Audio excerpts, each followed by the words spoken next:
Bien. Bonjour mesdames, messieurs, bienvenue à tous.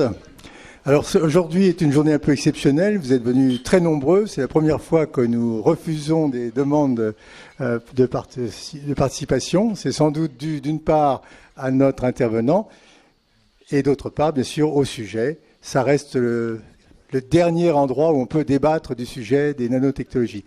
Alors comme le sujet est très intéressant, je ne vais pas perdre votre temps en paroles oisives. Je vous souhaite simplement une bonne matinée et je passe la parole à Dominique Lecourt qui va vous présenter notre intervenant. Dominique. Merci. Bon, tout le monde qui est ici connaît Étienne Klein. Il a cette qualité particulière d'être membre du conseil d'orientation de l'Institut Diderot. Et c'est lui qui nous a suggéré avec Claudie Aigneret qu'il serait très utile que nous fassions un tel débat sur l'avenir des nanotechnologies, puisque l'Institut Diderot, c'est une institution tournée vers l'avenir, qui refuse le prophétisme, qui considère que l'avenir n'est pas connu d'avance, que ni dans un sens ni dans un autre, et que l'avenir sera ce que nous en ferons en fonction des possibilités qui se dessinent aujourd'hui dans le présent. Étienne a cet avantage aussi d'être un physicien qui ne s'est pas contenté de la physique au sens le plus brut, si je peux me permettre, mais qui s'est interrogé sur la pensée de la physique, sur la philosophie, qui a fait des études de philosophie, et c'est sans doute aussi pourquoi il est lié à un certain engagement vis-à-vis des problèmes sociaux que soulèvent un certain nombre de découvertes ou de réalisations. Pour ce qui est des nanotechnologies, qui sont à l'heure actuelle l'objet de discours prophétiques, le post-humain qui s'avance et qui peut-être nous apportera le salut, ou au contraire la destruction de l'humanité à bas bruit, sans qu'on s'en aperçoive, avec tout ce que l'invisible nourrit traditionnellement d'imaginaire chez les êtres humains. Étienne Klein, donc, il va d'abord nous rendre un service considérable, c'est-à-dire nous dire ce que c'est, nous apporter l'information et la connaissance, car il y a des débats confus, et on s'aperçoit dans ces débats confus, parce que moi je le sais, parce que je l'ai déjà entendu vous parler des nanotechnologies, que dans ces débats confus, les connaissances élémentaires qui permettent vraiment de débattre ne sont pas présentes. Au contraire, il y a des confusions qui sont installées. Et puis, ces débats sont organisés nationalement. Il y a 2 débats nationaux parallèles qui se déroulent, et ils se déroulent à peu près aussi mal l'un que l'autre, pour des raisons différentes. Et donc, c'est une invitation à réfléchir sur le rapport entre science et société, qui est un des thèmes de réflexion d'Étienne depuis bien des années. Par exemple, nous avons discuté de ça récemment, est-ce que ça a un sens de parler de démocratie participative quand il s'agit de sciences et de technologie? Bon, voilà tout un ensemble de questions, et je ne veux pas prendre la parole davantage, simplement pour vous dire que c'est vraiment le sujet, le type de sujet dont l'Institut Diderot me semble. Alors je lui laisse la parole pour, 3/4 d'heure. Merci, bonjour à tous. Je voulais d'abord remercier chaleureusement Dominique Lecourt et Jean-Claude Cesse pour leur invitation à vous parler des nanotechnologies dans des conditions et un cadre assez agréable, surtout pour vous. Et commencer par rappeler, disons, 3 raisons lorsqu'on est un honnête homme, et je pense que vous l'êtes tous, le mot honnête homme étant conjugable au féminin, vous donner 3 raisons qui font que, à mon avis, on doit s'y intéresser maintenant. La première raison, c'est que ces nanosciences ou ces nanotechnologies, on verra la différence tout à l'heure entre les deux, explorent un domaine intermédiaire entre deux mondes. Il y a d'une part le monde de la physique classique, c'est-à-dire qui régit les objets autour de nous à notre échelle, et puis il y a un autre monde qui montre de nouvelles propriétés à une échelle plus petite, qui est le monde de la physique quantique, qui nous permet de décrire l'atome, les particules élémentaires, leurs interactions. Et les nanosciences interviennent à l'endroit où ces deux domaines se rejoignent, c'est-à-dire la physique classique n'est pas encore tout à fait valable, et la physique quantique a perdu certaines de ses propriétés tout en conservant certaines. Donc c'est une sorte de zone où des phénomènes quantiques comme l'effet tunnel, l'indétermination, la dualité en corpuscule se manifestent encore, mais peuvent s'insérer dans des cadres de la physique classique.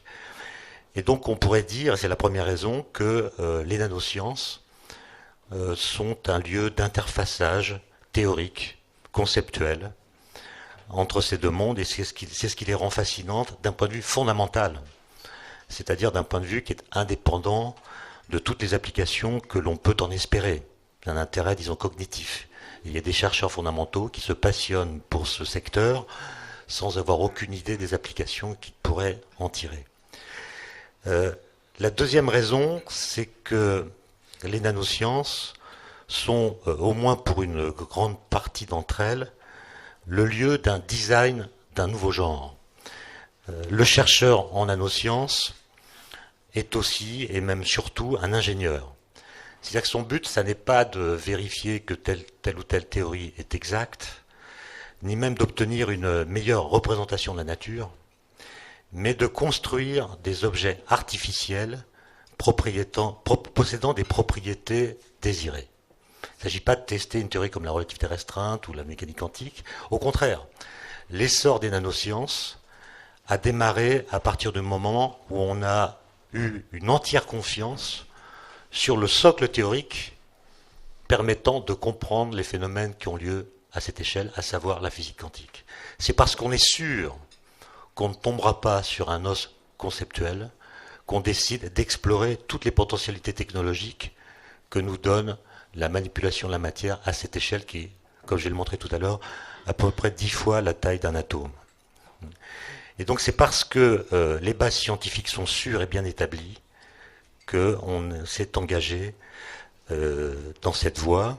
Et on pourrait dire que les nanosciences englobent un ensemble d'opérations et de connaissances grâce auxquelles on peut envisager, et là je reprends une phrase d'Hannah Arendt dans La condition de l'homme moderne, on peut envisager de canaliser les forces naturelles dans le monde de l'artifice humain, qui est une phrase assez compliquée, et j'aurai l'occasion d'y revenir. En tout cas, les nanosciences ouvrent indiscutablement de nouvelles perspectives, qui méritent tout aussi indiscutablement d'être interrogées et discutées par les scientifiques, bien sûr, mais aussi par les honnêtes hommes dont je parlais tout à l'heure. Et enfin, la troisième raison qu'a indiqué Dominique Lecourt tout à l'heure, c'est le débat. Il y a un débat national en France, organisé depuis le mois d'octobre par la Commission nationale du débat public, et on ne peut pas dire que ce débat ait lieu, puisque la plupart des réunions sont interrompues par des opposants qui crient, qui tapent, qui envoient des confettis, etc. Et en général, les gens qui étaient venus écouter ou participer partent, et le débat, en fait, n'a pas lieu. Mais néanmoins, il se dit des choses sur Internet ou dans d'autres lieux, et c'est intéressant d'écouter ce qui se dit à propos des nanosciences, cette prolifération de discours qui surgissent à leur propos, qui entremêlent les espoirs et les craintes. Il y a aussi une mobilisation de l'imaginaire qu'elles suscitent ou stimulent, alors qu'elles n'en sont qu'à leur balbutiement. C'est-à-dire les nanosciences, à part quelques cas assez simples que je vais détailler, n'ont pas vraiment commencé. Et donc l'idée du débat, c'était d'en discuter avant qu'elle commence pour ne pas tomber dans la situation analogue à celle qu'on a connue avec les OGM, et en fait c'est la même situation qui se répète. Donc il y a lieu de réfléchir à la façon d'organiser aujourd'hui un débat public sur ces questions et percevoir à travers ces débats la façon dont nos rapports avec le progrès, avec l'idée de progrès se reconfigurent. Alors maintenant, pour entrer dans le vif du sujet, je voudrais vous montrer cette échelle particulière qui est promue par les neurosciences, qui est le nanomètre. Et en réalité, il faut que j'apprenne à manipuler ce truc. Voilà, Et pour avoir le pointeur, on appuie là. Non. Quand j'appuie sur le pointeur, ça change la diapo. Voilà. Bon, enfin bref. Voilà un tableau qui vous montre le domaine des nanosciences qui s'étend du nanomètre à la centaine de nanomètres. Un nanomètre, c'est 1 milliardième de mètre. Donc c'est 10 fois la taille d'un atome. Un atome fait 1/10 de nanomètre. Pour vous donner un ordre de grandeur des outils, des entités qui existent à cette échelle, on a une grosse molécule comme l'ADN, par exemple, qui fait 2 nanomètres. Donc l'ADN appartient au monde des nanosciences. Les virus également. Leur taille moyenne, c'est 70 nanomètres. Les bactéries sortent du domaine des nanosciences. Elles ont une taille qui vaut 1000 nanomètres. Et le cheveu, l'épaisseur d'un cheveu, c'est 50 micromètres, c'est-à-dire 50 000 nanomètres. Et donc, les problèmes capillaires n'entrent pas dans le domaine des nanosciences. Alors, à ces nanosciences sont associées des nanoparticules. Et je trouve cette appellation malheureuse. Pourquoi? Parce que nano est un préfixe qui, en général, lorsqu'on l'utilise, désigne le milliardième de la chose qui est derrière le préfixe. Donc une nanoparticule, ça devrait être un milliardième d'une particule, ou quelque chose d'1 milliard de fois plus petit qu'une particule. Or, c'est exactement l'inverse. C'est-à-dire qu'une nanoparticule est 1 milliard de fois plus grosse qu'une particule élémentaire comme l'électron ou le quark.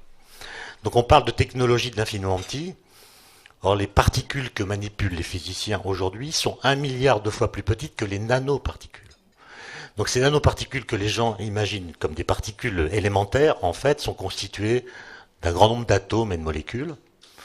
Et donc, je pense que là, il y a une appellation qui crée des faux débats. Lorsqu'un électron voit passer une nanoparticule, il ne se dit pas, tiens, j'ai vu passer une nanoparticule. Il se dit, j'ai vu passer une gigaparticule. Et donc pour un physicien des particules comme je suis, les nanoparticules sont des sortes d'objets monstrueux, énormes, et ça n'est pas l'image que retient le grand public. Alors pourquoi est-ce que cette échelle du nanomètre attire beaucoup de crédit, notamment depuis que le président Clinton, en 1999, a lancé un grand programme national qui s'appelle la National Nano Initiative, donc en 1999, parce qu'elles ont été désignées par un certain nombre de physiciens et de chimistes comme le nouvel horizon des politiques de recherche. Il y a 35 pays aujourd'hui qui officiellement sont entrés dans la marche vers le nanomonde. Il y a évidemment tous les pays européens, mais il y a aussi l'Australie, l'Afrique du Sud, le Japon, la Corée du Sud, l'Inde, la Chine, Taïwan, Israël, le Brésil qui est très puissant dans ce domaine et j'en oublie quelques autres. Et les soutiens publics se comptent en milliards d'euros et ils devraient croître à un rythme élevé dans les prochaines années. Alors pourquoi est-ce qu'on s'intéresse à cette échelle depuis, disons, une dizaine d'années?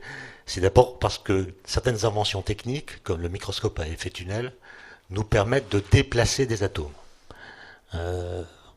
Donc vous avez ici un schéma qui représente le microscope à effet tunnel. Et vous voyez qu'IBM, il y a quelques années, avait écrit son propre logo avec des atomes de xénon, 35 atomes donc disposés un à un sur une surface.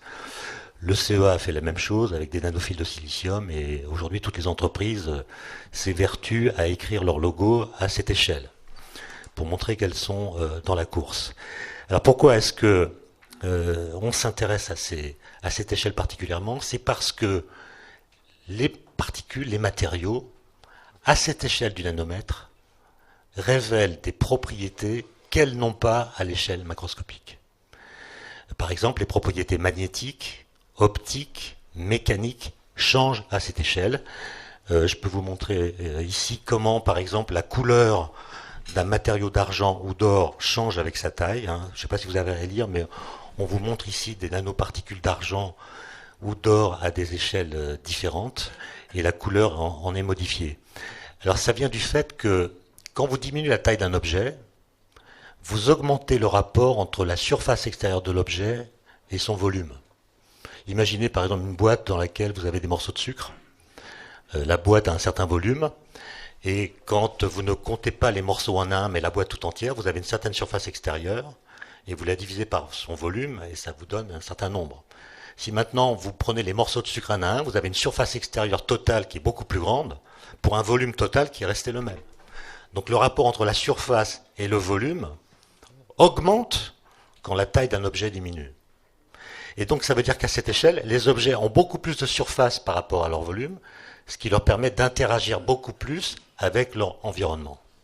Par exemple, le carbone que vous connaissez bien a des propriétés qui dépendent énormément de sa structure, selon qu'il est sous forme de graphite, qu'on trouve de charbon, ou bien de fullerène, ou bien de nanotubes de carbone. Je crois que j'ai un dessin qui montre ceci, structure du diamant, du graphite, nanotubes de carbone dont on va reparler, et puis les fullerènes. Les propriétés du carbone sont complètement différentes. L'or, qui est un métal réputé inerte, quand vous le regardez à l'échelle de nanomètres, quand les morceaux d'or ont cette taille-là, devient un élément extrêmement réactif. De la même façon, on sait qu'il y a beaucoup d'éléments chimiques qui deviennent de très bons catalyseurs à cette échelle. Et ça intéresse évidemment les industriels, notamment ceux de la pétrochimie, puisqu'ils cherchent des catalyseurs qui permettent d'accélérer ou de ralentir certaines réactions chimiques, ce qui leur permet d'économiser de la matière, et aussi, si les catalyseurs sont bien ciblés, d'avoir moins de produits dérivés à l'issue de la réaction chimique. Et donc, le fait qu'à cette échelle, il faille revisiter toutes les propriétés physiques et chimiques des éléments chimiques, donne évidemment l'idée qu'on pourrait disposer de matériaux ayant des propriétés qui, pour nous, seraient radicalement nouvelles. Et évidemment, c'est dans cette utopie-là, qui n'est pas seulement une utopie, que s'est engouffré le programme Nanosciences. Alors, ça pose des problèmes, notamment le problème de la toxicité, dont je vais peu parler parce que j'en suis pas spécialiste, mais c'est un problème très grave, au sens où personne ne sait aujourd'hui si les nanoparticules sont toxiques ou non. Et donc il y a d'énormes programmes qui ont été lancés de par le monde, en France et ailleurs, notamment au niveau de l'Europe, pour essayer d'établir une cartographie de la toxicité des nanoparticules. Évidemment, c'est très compliqué. Pourquoi c'est très compliqué? Parce que c'est plus compliqué que, par exemple, ce qui a été fait pour les éléments chimiques ou pour la radioactivité. Vous avez peut-être entendu parler de la contrainte REACH qui existe au niveau européen. On parle de toxicité de produits chimiques à partir de la tonne. Alors là, on a des objets dont la réactivité chimique dépend de la taille, de la forme, de l'endroit où elles se trouvent et de leur environnement. Ça veut dire qu'il y a un nombre énorme de cas et de situations différents à étudier pour établir les règles de la toxicité. À comparer avec la situation de la radioactivité, où il y a 3 formes de rayonnement, alpha, bêta, gamma, et en gros, leur toxicité dépend de leur énergie et des organes dans lesquels ces rayonnements sont envoyés. C'est compliqué, mais quand même plus simple que le cas de la nanotoxicité, qui envisage un nombre de situations beaucoup plus important. Alors, peut-être une façon pour vous de comprendre à quel point la façon dont on découpe la matière conduit à des propriétés qui dépendent de l'échelle de la coupe, c'est de prendre un exemple qui ne vient pas des nanosciences, mais qui vient de la vie quotidienne, à savoir les comprimés effervescents. Quand vous prenez un comprimé effervescent et que vous le mettez dans l'eau, en gros, il s'agite en faisant des bulles pendant une bonne minute. Si au contraire, avant de le mettre dans l'eau, vous le coupez, vous l'écrasez pour faire des petits morceaux, il se dissout quasi immédiatement. Ça veut dire que ces réactions chimiques avec l'eau ont été beaucoup plus rapides dans le deuxième cas, puisque la surface qu'il a offert aux molécules d'eau était beaucoup plus grande que dans le cas où le comprimé est solidaire. Donc, les nanosciences sont évidemment très, très multiformes par nature, mais pour la clarté de mon exposé, j'ai essayé de les répartir en 3 catégories, dont les frontières ne sont pas tout à fait fixes, mais ça permet d'y voir quand même, à mon avis, un peu plus clair. La première catégorie regroupe l'ensemble des procédés de synthèse de ce qu'on appelle les nano-objets. C'est-à-dire qu'il s'agit là de produire une substance de taille nanométrique en grande quantité avec le meilleur rendement possible et avec la plus grande pureté possible. Par exemple, il s'agira de fabriquer industriellement des nanotubes de carbone, dont je vais reparler, ou bien des fullérenes, dont vous savez qu'ils résistent beaucoup mieux que le titane à la flexion, par exemple, ou bien encore d'autres types de nanoparticules qu'on met dans les peintures ou les vernis pour augmenter leur résistance à l'abrasion. Ça, c'est la première catégorie. La deuxième regroupe des procédés qui visent l'incorporation de nano-objets dans des substances nanocomposites. Alors, ça veut dire que dans ce cas, on disperse des nano-objets dans la matrice d'un solide ou à sa surface, dans un solvant, on le fait même dans des gaz, pour lui donner des propriétés intéressantes. Et dans ce cas, les techniques utilisées diffèrent peu de celles des additifs classiques, mais offrent un champ d'innovation qui représente aujourd'hui 70% des activités en nanotechnologie et concerne tous les secteurs industriels, les plus sophistiqués comme les plus traditionnels. On utilise l'injection de nano-objets dans des structures pour fabriquer des pièces mécaniques ultra résistantes, pour faire des revêtements pour l'aéronautique, pour faire des verres auto-nettoyants, des cosmétiques, pour imaginer de nouveaux systèmes de motorisation comme la traction hybride ou électrique, des catalyseurs, j'en ai parlé, pour obtenir par exemple un indice d'octane élevé dans les carburants. Et dans ce domaine-là, les additifs les plus connus sont les nanotubes de carbone, dont la structure est très stable et qui possèdent de ce fait des propriétés physiques, notamment mécaniques, très intéressantes. Les nanotubes de carbone sont 100 fois plus résistants que l'acier, tout en étant 6 fois plus légers. Donc on n'a pas envie de les jeter à la poubelle.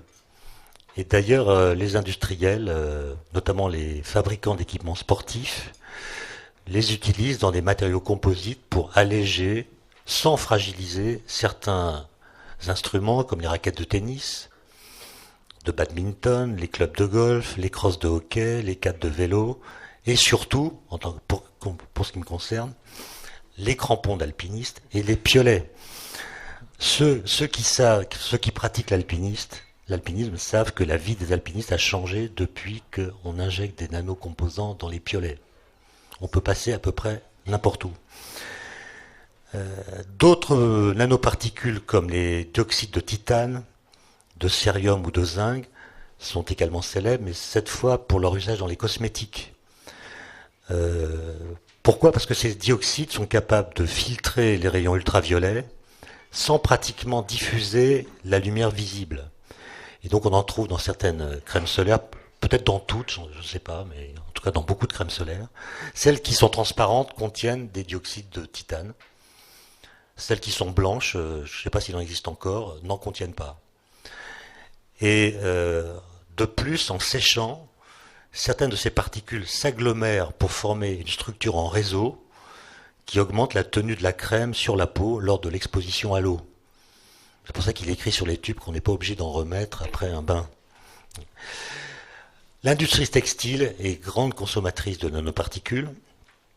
Elle a recours à elles pour améliorer ses produits, pour changer leurs propriétés thermiques, pour empêcher la formation des plis, pour augmenter la résistance à l'eau, au feu, à l'abrasion. Et parfois, elles visent plus loin encore. Par exemple, dans le domaine du vêtement de sport, on injecte des nanoparticules métalliques, d'argent par exemple, aux fibres afin de donner des propriétés bactéricides aux tissus et ainsi lutter contre les mauvaises odeurs. Ceux qui pratiquent l'alpinisme savent que depuis quelques années, on peut enfin respirer dans les refuges. Alors, ces techniques ne sont pas du tout novatrices. Elles ont été utilisées il y a fort longtemps, mais évidemment c'était à la façon de M. Jourdain faisant de la prose. On a découvert récemment que la dureté exceptionnelle des fameuses épées de Damas, dont le tranchant était redouté par les croisés, était due en fait à la présence dans leur acier de nanofibres de carbure de fer, qui étaient elles-mêmes encapsulées dans des nanotubes de carbone. Et ces fibres résultaient de divers traitements thermiques d'un minerai de fer très chargé en carbone qui venait d'Inde. Et donc les gens faisaient des nanotubes de carbone sans le savoir et coupaient ainsi la tête des croisés. Enfin, troisième et dernière catégorie, qui constitue en fait le cœur conceptuel des nanosciences et celui sur lequel on vise le plus pour l'avenir. Car les nanosciences du futur ne ressemblent pas à celles que je viens de décrire. Il s'agira d'autre chose.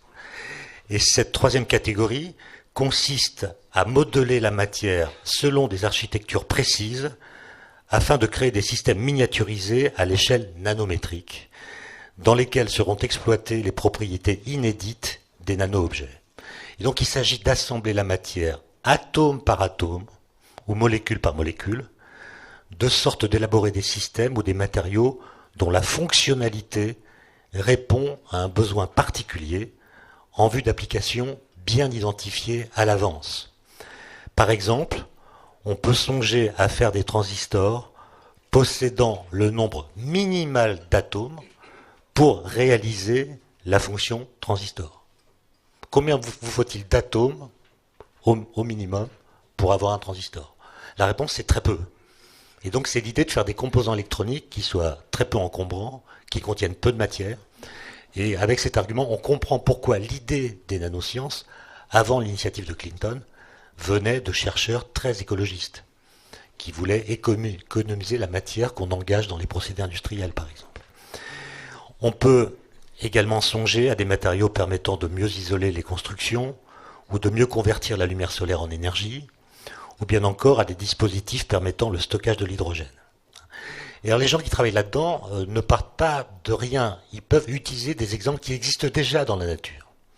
C'est pour ça que le discours des nanosciences est toujours un petit peu ambigu, parce que parfois on essaie de naturaliser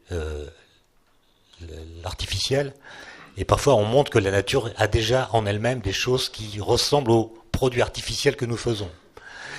Et par exemple, ils peuvent singer la nature, c'est ce qu'on appelle le biomimétisme, qui regarde des structures naturelles et essaie de voir ce qui, dans leur structure même, leur permet d'avoir les propriétés que nous leur connaissons.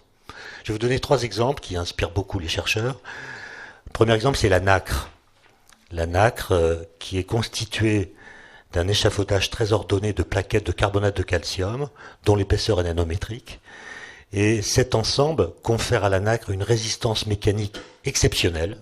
On ne connaît pas d'autres matériaux qui soient aussi résistants, parce que chaque couche est capable individuellement d'absorber ou d'encaisser une partie des chocs reçus. Et donc les mécaniciens tentent évidemment de s'en inspirer. Deuxième exemple, dans le monde du vivant, un lézard qu'on appelle le gecko, qui est connu pour être capable de grimper sur les surfaces les plus lisses et même à rester accroché au plafond, grâce à des milliards de nanopoils dont sont pourvus ses doigts, qui par ailleurs sont nombreux. Et en fait, on a pu voir que ces poils se collent aux parois grâce à des interactions électrochimiques bien connues, qu'on appelle les interactions de Van der Waals, qui se manifestent quand la distance entre les molécules est de l'ordre du nanomètre, justement. Et ces interactions entre un nanopoil et la structure sont évidemment très faibles. Mais chaque doigt possède des milliards de nanopoils. Et donc à la fin, ça fait une force qui permet au gecko de rester accroché au plafond. On a même pu filmer au ralenti la façon qu'il a de se décrocher des parois. Et c'est plein de craquements, c'est-à-dire qu'en fait, il procède par arrachement des poils et on sait que ça fait mal. Bon. Troisième exemple, je m'arrêterai là pour les exemples naturels, les feuilles de lotus. Les feuilles de lotus, dont vous savez qu'elles ne retiennent ni l'eau ni les poussières, ce qui leur permet de rester toujours parfaitement propres et lisses au toucher. Et en fait, on s'est rendu compte qu'elles étaient elles-mêmes nanostructurées.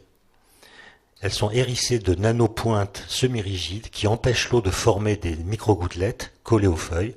Et donc, l'eau qui tombe sur les feuilles se voit rejetée par ces nanopointes et tombe sous forme de petites perles à une vitesse assez élevée, entraînant la saleté avec elle.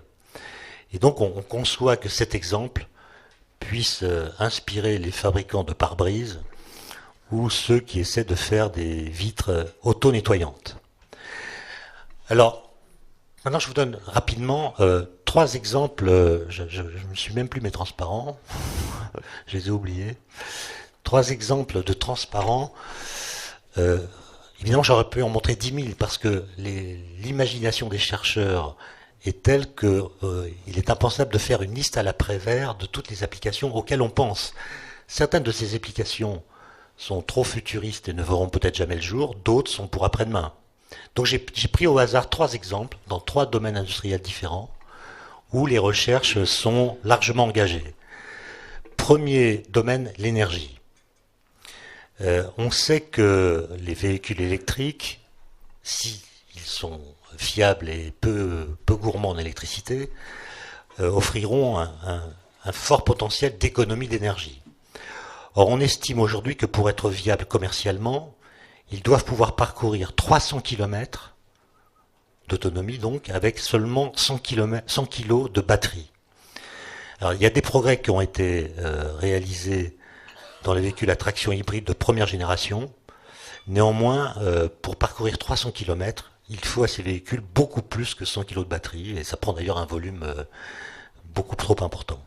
Les batteries lithium-ion qui sont utilisées dans les ordinateurs portables ou dans les téléphones ont permis de progresser avec un meilleur stockage, mais malheureusement leur prix et surtout leur durabilité restent incompatibles avec le marché de l'automobile. Et c'est pour ça que les gens pensent aux nanotechnologies. Vous avez ici une courbe qui montre comment l'utilisation de nanoparticules de lithium, de fer et de phosphate permet d'espérer augmenter dans les 5 années qui viennent l'autonomie de ces véhicules jusqu'à 300 km, qui est l'objectif visé en 2015. Et donc ça, disons que c'est en cours et ça risque de déboucher sans trop de problèmes. Disons que les gens sont confiants qu'en 2015, on aura des batteries qui permettront aux véhicules électriques de parcourir 300 km avec 100 kg. Deuxième application, les textiles, dont j'ai déjà parlé, mais là, on voit les choses de façon très futuriste. On parle d'habillement ou de textile multifonctionnel. L'idée, c'est que dans les fibres textiles, on pourrait injecter des réseaux de capteurs et d'actionneurs nanométriques permettant de remplir certaines fonctions, par exemple d'identifier l'état physiologique de celui qui porte le vêtement. Bon, ça peut être intéressant pour les pompiers, par exemple. Donc vous savez que le corps est soumis à des stress thermiques notamment terribles qui font qu'il se déshydrate parfois sans rendre compte. Donc on pourrait mesurer cette déshydratation. Pour les combattants, donc l'armée s'intéresse beaucoup à ça évidemment. Pour les malades, on pense aux diabétiques par exemple. Pour les sportifs, etc. Et dans un avenir encore plus lointain, il est envisagé de concevoir des tissus qui récupèrent l'énergie du corps humain pour la transformer en électricité. Donc l'idée, c'est que chaque personne devienne une sorte de centrale thermique autonome, autonome, qui permettrait à chacun d'entre nous de recharger lui-même son portable, qu'il s'agisse de l'ordinateur ou du téléphone d'ailleurs, à condition, c'est une condition sine qua non, d'être tout habillé et d'avoir pris un bon petit déjeuner. Sinon, ça ne marche pas. Et d'une façon générale, en faisant appel aux nanotechnologies, l'industrie textile entrevoit la possibilité de couvrir, c'est le cas de le dire, des applications qui dépassent largement le vêtement et la mode. Par exemple, avec une maîtrise du traitement des fibres au niveau moléculaire, les textiles de demain pourraient délivrer des médicaments ou encore contribuer à lutter contre la contrefaçon, par exemple en insérant dans les vêtements des nanoparticules luminescentes encapsulées qui ne se révèlent que sous un éclairage particulier. Donc ça intéresse les gens qui luttent contre la contrefaçon. Moi je suis vraiment très sceptique à propos de tous les discours futuristes, mais pour avoir lu ces dossiers, j'ai trouvé que finalement ils s'appuient sur des hypothèses assez conservatives et ne sont pas vraiment de la science-fiction. Enfin, dans le domaine de la santé, qui est un domaine extrêmement vaste, là je raconte pas, mais on peut aussi augmenter le rendement des panneaux solaires, ça a déjà été fait d'ailleurs. Et dans le domaine de la santé, il y a énormément de choses. Vous verrez sur les transparents un exemple qui a été développé au CEA, c'est-à-dire des stents qui sont biocompatibles et qui marchent très bien. Mais le cas le plus souvent discuté ou présenté, c'est celui des nanomédicaments qu'on peut envoyer dans des cellules malades de façon très ciblée. Donc l'idée, c'est d'utiliser des nanovecteurs qui concentrent des molécules médicamenteuses ou des suppléments vitaminiques et pourraient atteindre spécifiquement des cellules ou des organes cibles. Et pour cela, de nombreux travaux sont menés un peu partout dans le monde sur la façon d'intégrer ces nanomédicaments dans des aliments dont le goût et la texture demeurent attrayants pour le consommateur, mais aussi sur les moyens de protéger les substances actives lors de leur transport dans l'organisme et de faire en sorte qu'elles soient relarguées dans l'organisme au bon moment. Évidemment, il ne faut pas qu'elles aillent à des endroits où on n'a pas envie qu'elles se trouvent. Donc, il y a toute une balistique, en quelque sorte, à mettre au point pour ce genre de...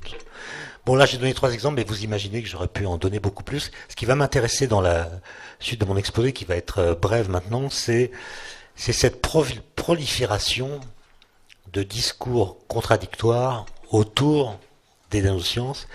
Et je comprends bien que le citoyen puisse éprouver de la difficulté à se repérer. Je reprends ici un ensemble de titres de journaux que j'ai relevés ici ou là pendant l'année 2009.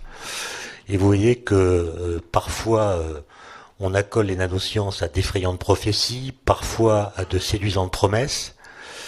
Les nanosciences, comme l'a dit Dominique Lecourt tout à l'heure, sont tantôt associées à l'idée de salut, avec en ligne de mire un homme nouveau débarrassé des soucis liés à la matérialité du corps, tantôt à l'idée de catastrophe.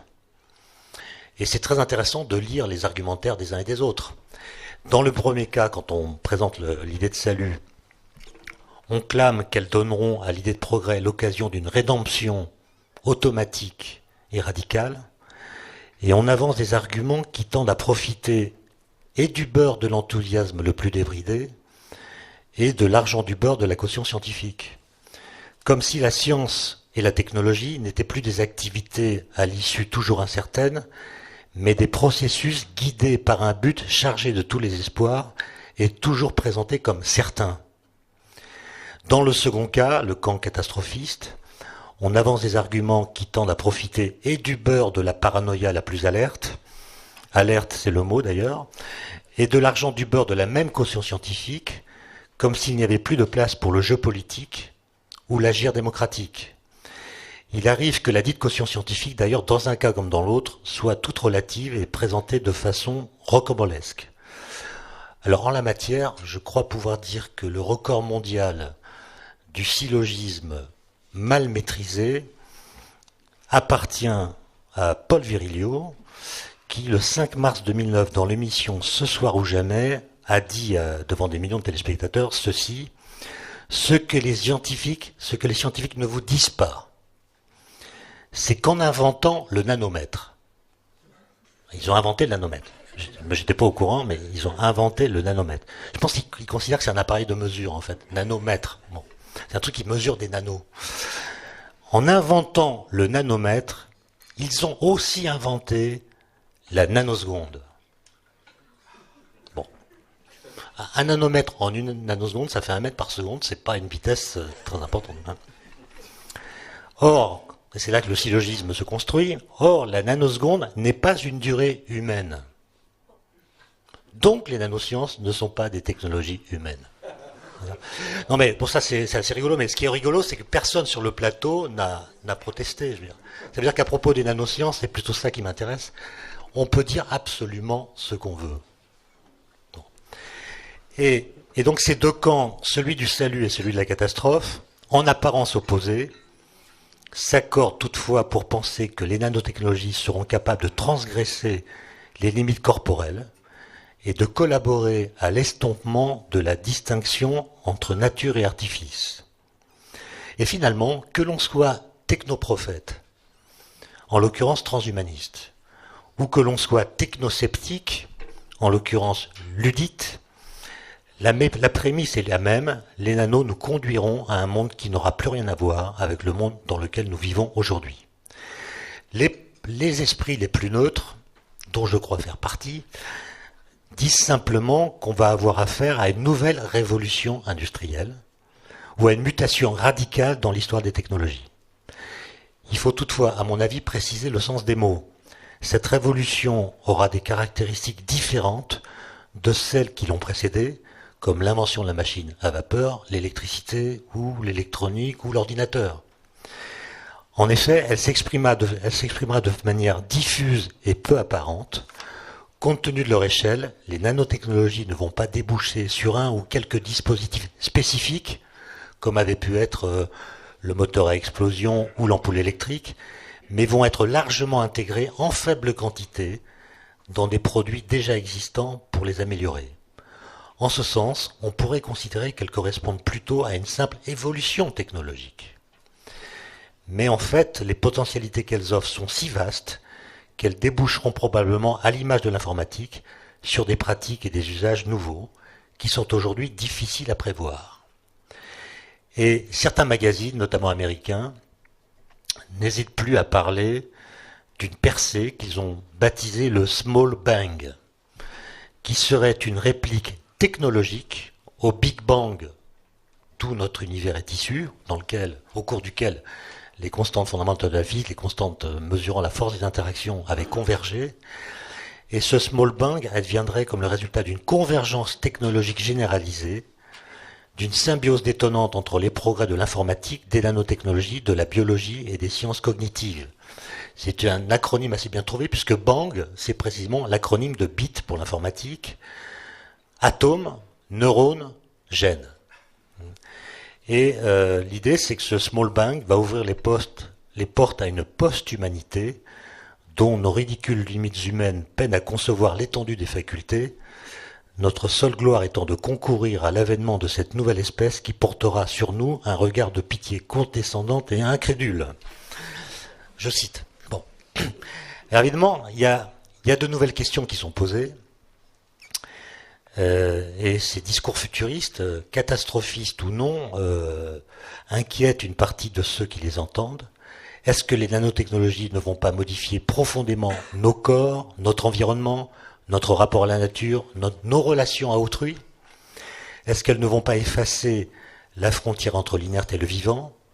Et est-ce qu'elles ne vont pas nous obliger à préciser bientôt ce qui, dans l'homme, doit être considéré comme intangible et ce qui peut être amélioré ou complété? Alors il y a énormément de débats sur ces questions qui arriment immédiatement les nanosciences au champ des valeurs. Et c'est là que le scientifique, évidemment, est mis en porte-à-faux, et on perçoit à ce propos une différence assez nette entre les États-Unis et l'Europe. Le projet américain, tel qu'il a été lancé en 2000, vise plutôt l'augmentation des performances de l'individu. Donc le but des nanosciences aux États-Unis, c'est le dopage généralisé, intellectuel, physique, physiologique, mental, etc. C'est ce qu'on appelle en américain le Human Enhancement, l'augmentation de l'être humain. Il s'agit en fait de dépasser les limites que l'évolution naturelle par sélection a fixées à l'espèce humaine pour passer à une évolution planifiée, délibérée et basée sur la technologie. C'est ce qu'on appelle le hype hyper, c'était un discours très publicitaire, défendu par certains technologues californiens notamment. Le projet européen, lui, a du mal à se finaliser. Évidemment, il ne peut pas reprendre le slogan américain à son compte, on n'a pas le même rapport au corps, on n'a pas la même histoire et pas la même valeur sans doute qu'aux États-Unis. Donc le projet européen est plus timide, il se présente comme collectif, il vise la réparation des corps abîmés et non pas l'augmentation des performances des corps sains. Mais on sait bien que réparer un corps, c'est développer des techniques qui permettent d'augmenter les performances des corps sains, donc c'est pas une séparation très nette. Il dit vouloir enrichir la diversité culturelle et construire une société de la connaissance. Reste que ces différences n'ont pas d'effet très net, différence entre les États-Unis et l'Europe. En Europe comme aux États-Unis, les nanos suscitent une série d'interrogations toutes fondées sur le renversement des promesses de la convergence en vision d'horreur. Et donc il y a en gros 4 thèmes qui font les choux gras de ces débats. Premier thème, la remise en cause de partages immémoriaux et quasi sacrés, comme la frontière entre naturel et artificiel.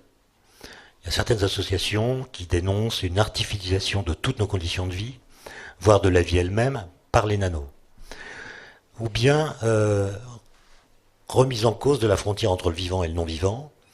Et d'ailleurs, aujourd'hui, dans les laboratoires, il y a des briques du vivant, comme on appelle les molécules d'ADN, qui sont employés dans la fabrication de puces ADN.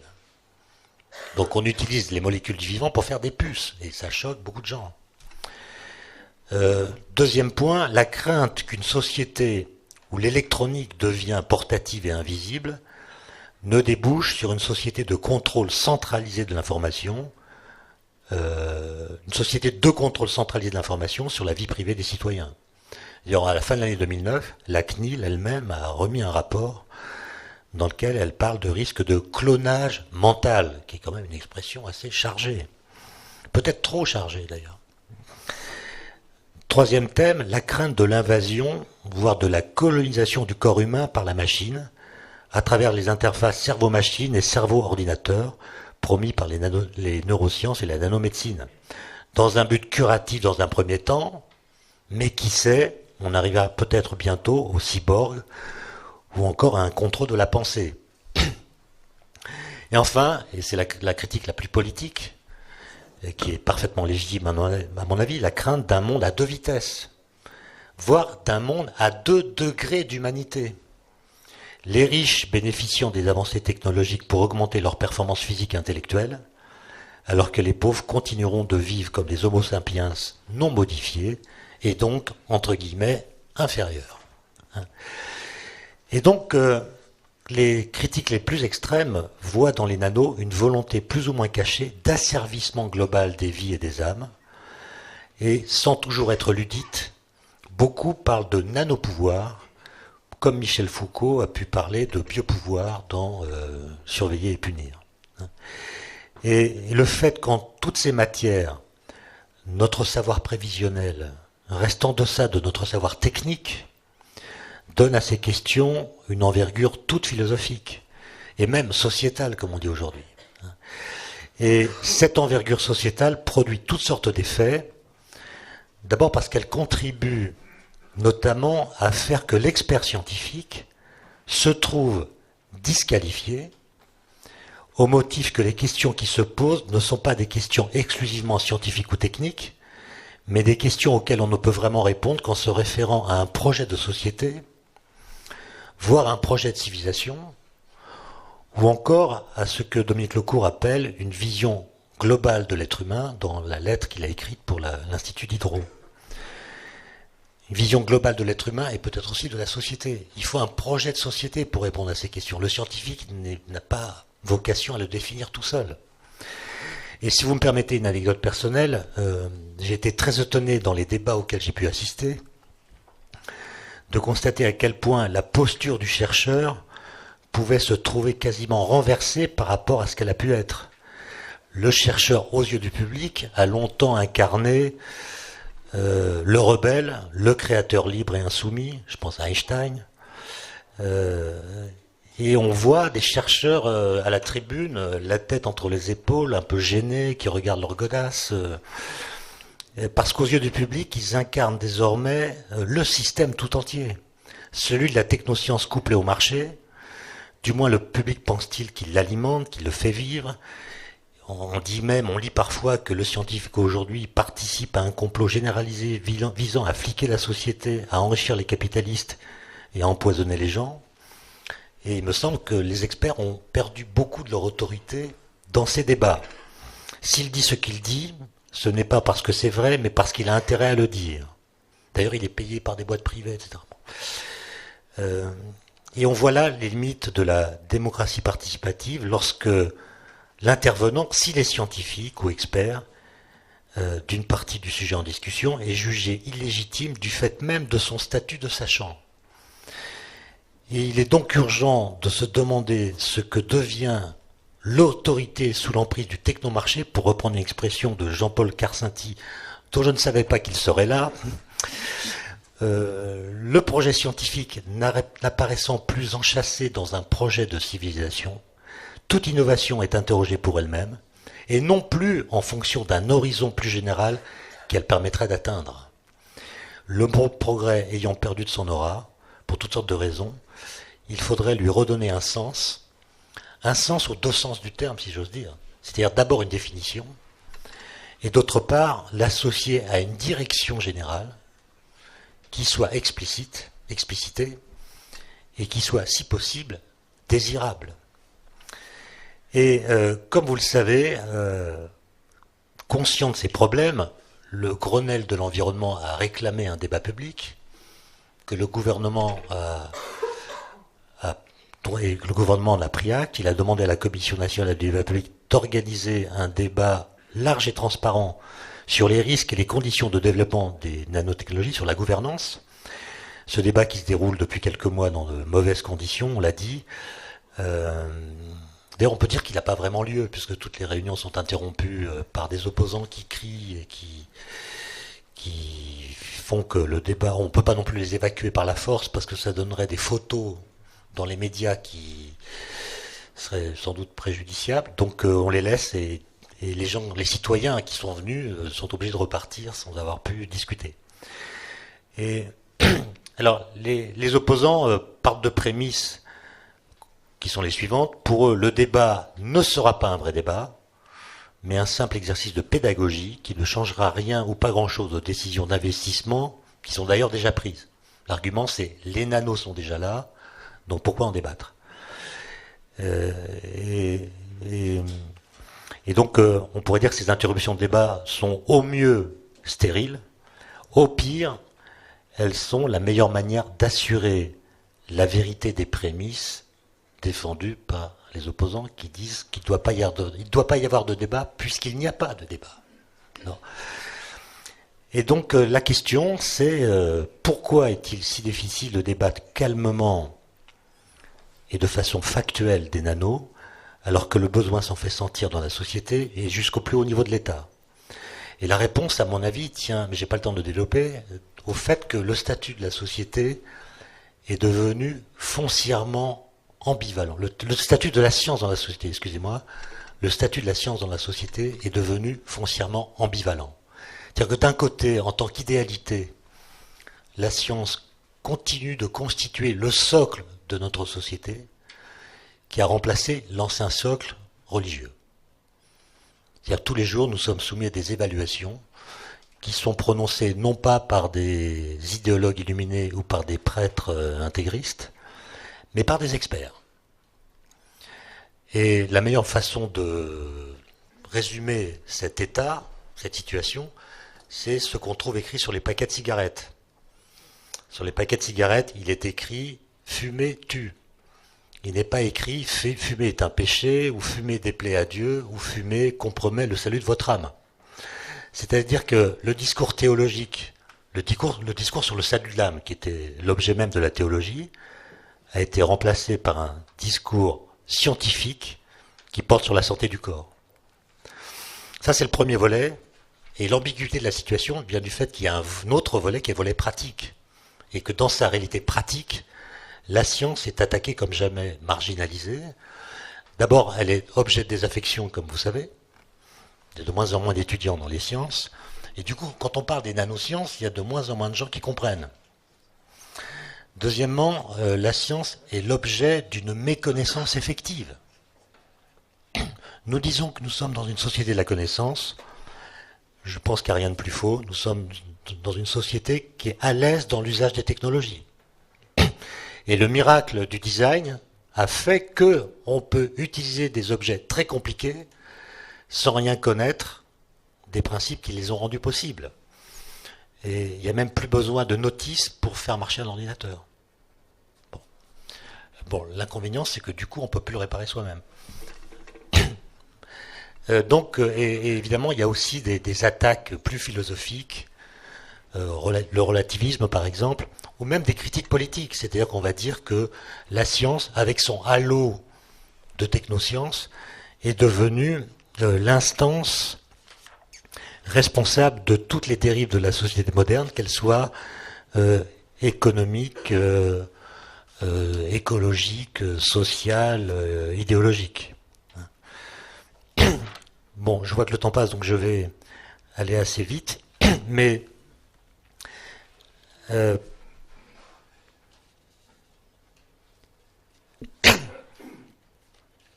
vais terminer par, disons, les questions éthiques, parce qu'il me semble que les nanosciences ouvrent un nouvel horizon éthique.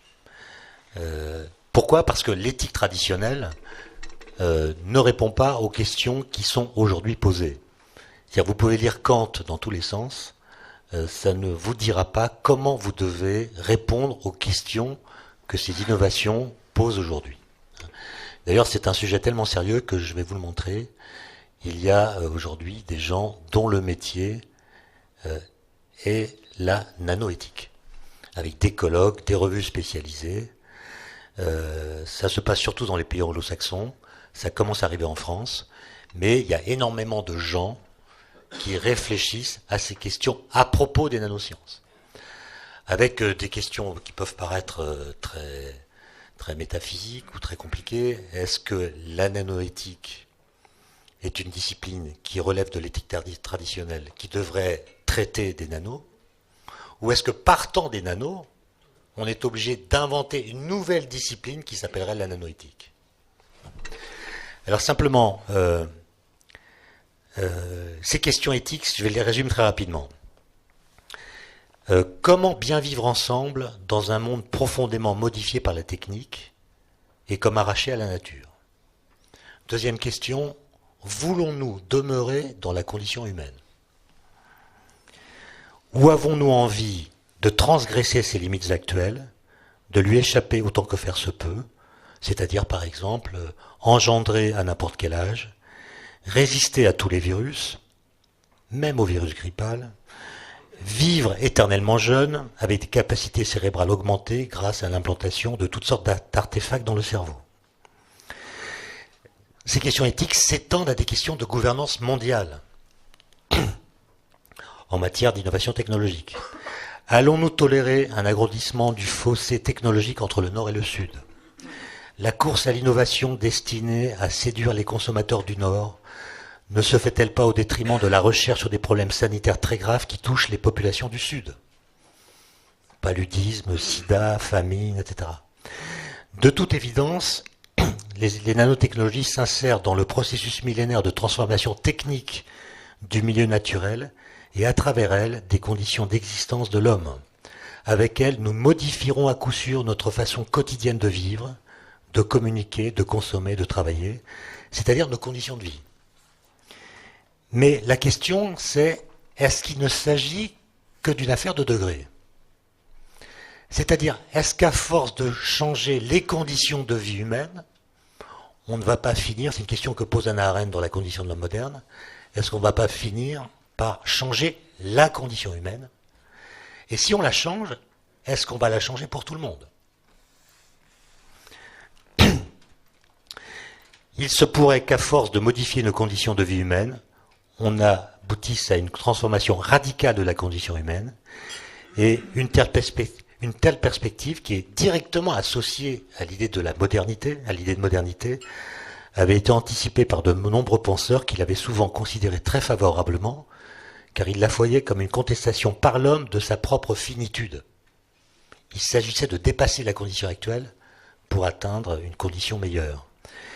La véritable exigence de l'humanisme n'a jamais été de sacraliser une nature prétendument immuable, mais plutôt de percevoir l'humaine condition qui nous rattache à tout autre homme, si différent soit-il, y compris lorsqu'il diffère de nous par la technique qu'il utilise. Si les progrès des nanosciences devaient conduire à une rupture majeure au sein de l'histoire de l'humanité, par suite d'une transformation du corps désirée par l'homme et délibérément irréversible, signifierait-il pour autant l'abandon de cette exigence? Personnellement, je ne sais pas, mais qui le sait? En fait, personne ne le sait. D'accord? Et du coup, il faut qu'on en discute. Alors maintenant, je reviens, pour finir, ça sera ma conclusion, à un tout petit élément d'histoire. Je vous ai parlé de l'initiative lancée par le président Clinton en 1999. En fait, elle faisait suite à un rapport écrit par deux Américains, deux physiciens, qui s'appellent Rocco et Bainbridge, et qui sont célèbres dans le monde de la physique pour être les auteurs d'un rapport intitulé Convergence des technologies pour l'augmentation des performances de l'être humain. C'est un rapport, évidemment, le titre le dit assez, très enthousiaste à propos des nanosciences, qu'il présente, je cite, comme une révolution pour notre civilisation, et qu'il décline en de multiples promesses tout à fait mirobolante, je cite, « Les nanosciences permettront une compréhension exhaustive de la structure et du comportement de la matière depuis l'échelle nanométrique jusqu'aux systèmes les plus complexes découverts à ce jour, à savoir notamment le cerveau humain. Elles auront la capacité d'unifier les sciences et les techniques, d'assurer, j'ai relevé ce mot pour vous, d'assurer le bien-être matériel et spirituel universel, l'interaction pacifique et mutuellement profitable entre les humains et les machines intelligentes, la disparition complète des obstacles à la communication généralisée, en particulier ceux qui résultent de la diversité des langues, l'accès à des sources d'énergie inépuisables ou encore la fin des soucis liés à la dégradation de l'environnement. En bref, on nous promet comme étant certain une connaissance vraie et définitive de l'univers, le bonheur à jamais, la paix dans le monde et l'harmonie entre les hommes. Alors vous pouvez compter, il ne manque rien, c'est donc le salut. Donc il y a une sorte de rédemption du christianisme, comme l'a d'ailleurs, je crois, expliqué Dominique Lecourt dans l'un de ses livres. Mais, et c'est là le problème dans lequel nous sommes, en les associant directement à un projet métaphysique, car il s'agit là d'un projet métaphysique grandiloquent, et non pas seulement un projet technologique, en les rivant à un horizon trop exagérément prometteur, Rocco et Bainbridge ont sans doute construit le piège dans lequel les nanosciences se trouvent désormais prises. On met désormais celles-ci sous le feu intense de questions qui les dépassent largement et qu'il faudra bien traiter un jour. La question est, comment traiter ces questions ? Bon. J'ai bien une petite piste que je vais vous dire en 2 minutes et puis on s'arrêtera là. C'est une piste, mais je doute qu'elle soit praticable, vu la situation. Et cette piste consisterait à évaluer continuellement les changements effectifs induits dans nos modes de vie et dans nos valeurs par les technologies nano à mesure qu'elles se font. Pourquoi ? Parce qu'il me semble que la tâche première de l'éthique, première au sens chronologique, pas première au sens de l'importance, mais la première chose à faire, me semble-t-il, c'est départager les discours visionnaires, qu'ils soient grandiloquents ou catastrophistes, et donc les séparer des changements concrets qui naissent de l'utilisation, par définition imprévisible, des technologies nouvelles. Nous ne savons pas comment nous allons utiliser ces technologies. Donc regardons comment nous les utilisons et puis faisons régulièrement des bilans pour éventuellement modifier les trajectoires. Indépendamment des grands discours, ces changements effectifs mobilisent ou déstabilisent l'imaginaire. Mais ça a toujours été le cas. C'est-à-dire que le progrès technique et technologique a toujours appelé des reconfigurations de nos modes de vie, de nos valeurs, de nos représentations, a appelé des critiques de l'ancien, comme des critiques du nouveau, et surtout à modifier notre imaginaire. Ça ne veut pas dire que la science-fiction soit la feuille de route de la science. Mais ça veut dire que ce dont je vous ai parlé, j'ai dit peu de choses, vous voyez bien que ça modifie notre imaginaire. Les questions, les nanotechnologies, évidemment, ne font pas exception à cette règle historique. Mais au moins conviendrait-il, avant toute chose, de ne pas se faire de ce progrès lui-même une idée imaginaire. Et la question, c'est ma conclusion, la question c'est, est-ce qu'il n'est pas déjà trop tard ? Voilà, je vous remercie pour votre attention.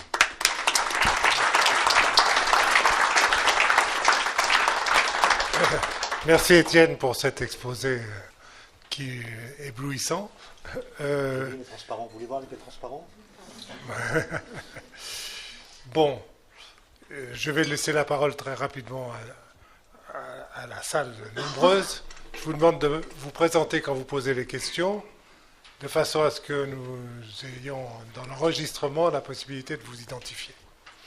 Et je vous signale d'autre part que les propos d'Étienne Klein seront accessibles très rapidement sur notre site, dans leur intégralité, et puis ensuite sous la forme d'un petit livre ou d'un petit cahier des dialogues du matin, comme le dialogue avec Louis Schweitzer sur l'automobile va bientôt être disponible. Bon, donc voilà, Vous pouvez l'interroger sur le contenu de la connaissance, sur les questions ouvertes, puisque au fond c'est historique. On voit des scientifiques qui viennent avec l'idée qu'ils vont faire un exposé, non pas pour apporter une réponse définitive, mais pour poser des questions ouvertes. C'est pas, quand on a fréquenté beaucoup l'histoire des sciences du 19e et du 20e siècle, c'est pas vraiment la tonalité qui était celle de ce genre de débat. Le scientisme est mort. Étienne Klein en est le témoin. Bon, madame, excusez-moi. Oui. Oui, je suis Dorothée Benoît-Broès, déléguée générale à Vivagora. Je vous remercie d'organiser cette réunion et l'Institut d'Hydro prend une très bonne initiative dans le contexte actuel. Je voudrais juste essayer de poser un certain nombre de questions concernant les catégories qui distinguent les technologies existantes, la manière de présenter l'existant, le possible et le souhaitable. Vous avez évoqué la question, vous avez indiqué au départ qu'il n'y avait pas encore de nanotechnologie, que les choses étaient émergentes. Sur ce point, je suis un peu étonnée puisque nous avons aujourd'hui quantité de produits sur le marché et l'on sait très bien que, comme vous l'avez très bien décrit, ces technologies sont pervasives, c'est-à-dire qu'effectivement, elles fonctionnalisent un certain nombre de matériaux banaux et qu'on va donc avoir une banalisation de tous ces usages. On l'a déjà avec le nano-argent, le nano-titane dans nos ciments, dans tout un tas d'usages. Donc, la caractérisation exacte de ce qui est existant, ça me semble extrêmement important pour la clarification du débat, parce qu'on ne peut pas dire aujourd'hui que les nanotechnologies ne sont pas dans notre monde.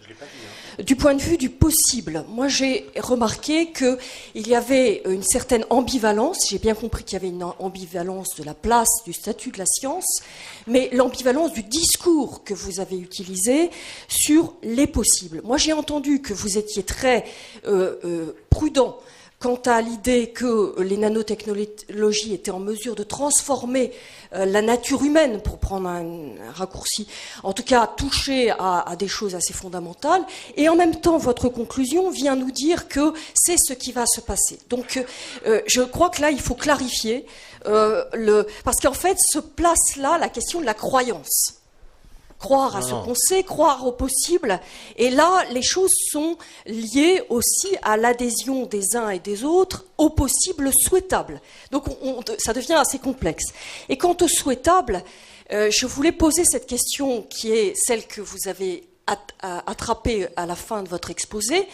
Est-ce que la question de l'éthique se pose en termes académiques, si je puis dire, c'est-à-dire en posture d'expertise sur quelque chose qui serait fatal, qui nous arriverait, qui serait automatique, un petit peu comme vous le suggériez en parlant d'évaluer les changements effectifs, ou bien est-ce que l'éthique ne serait pas une éthique politique qui est la question du vivre ensemble, c'est-à-dire du débat public, de toute la démarche d'Habermas, qui est de comment on s'organise ensemble pour que cette question de finalité de la technique soit posée de manière suffisamment radicale. On sait qu'en France, il y a une tradition des penseurs qui ont pensé, qui ont réfléchi, qui ont posé le problème, l'interrogation sur où vont ces technologies, pour quel monde. Moi, je suis d'accord avec vous, je suis pour Habermas. Simplement, pour que Habermas marche, il faut des réunions publiques où on puisse parler. C'est la condition pour que Habermas fonctionne. Maintenant, soit j'ai pas été clair, soit vous me faites un procès d'intention. J'ai jamais dit que les nanos n'étaient pas là. J'ai même dit que on peut faire aujourd'hui la face nord du Cervin dans de bonnes conditions grâce aux piolets qui contiennent des nanoparticules. Donc, je sais bien que ça existe. J'ai dit que ça sentait bon dans les refuges. Donc, je sais qu'il y a des nanophiles d'argent dans les chaussettes. Et donc, j'ai pas du tout dit. Simplement, ce que je dis, c'est qu'elles n'en sont qu'à leur balbutiement, parce que là, on est dans des technologies assez classiques.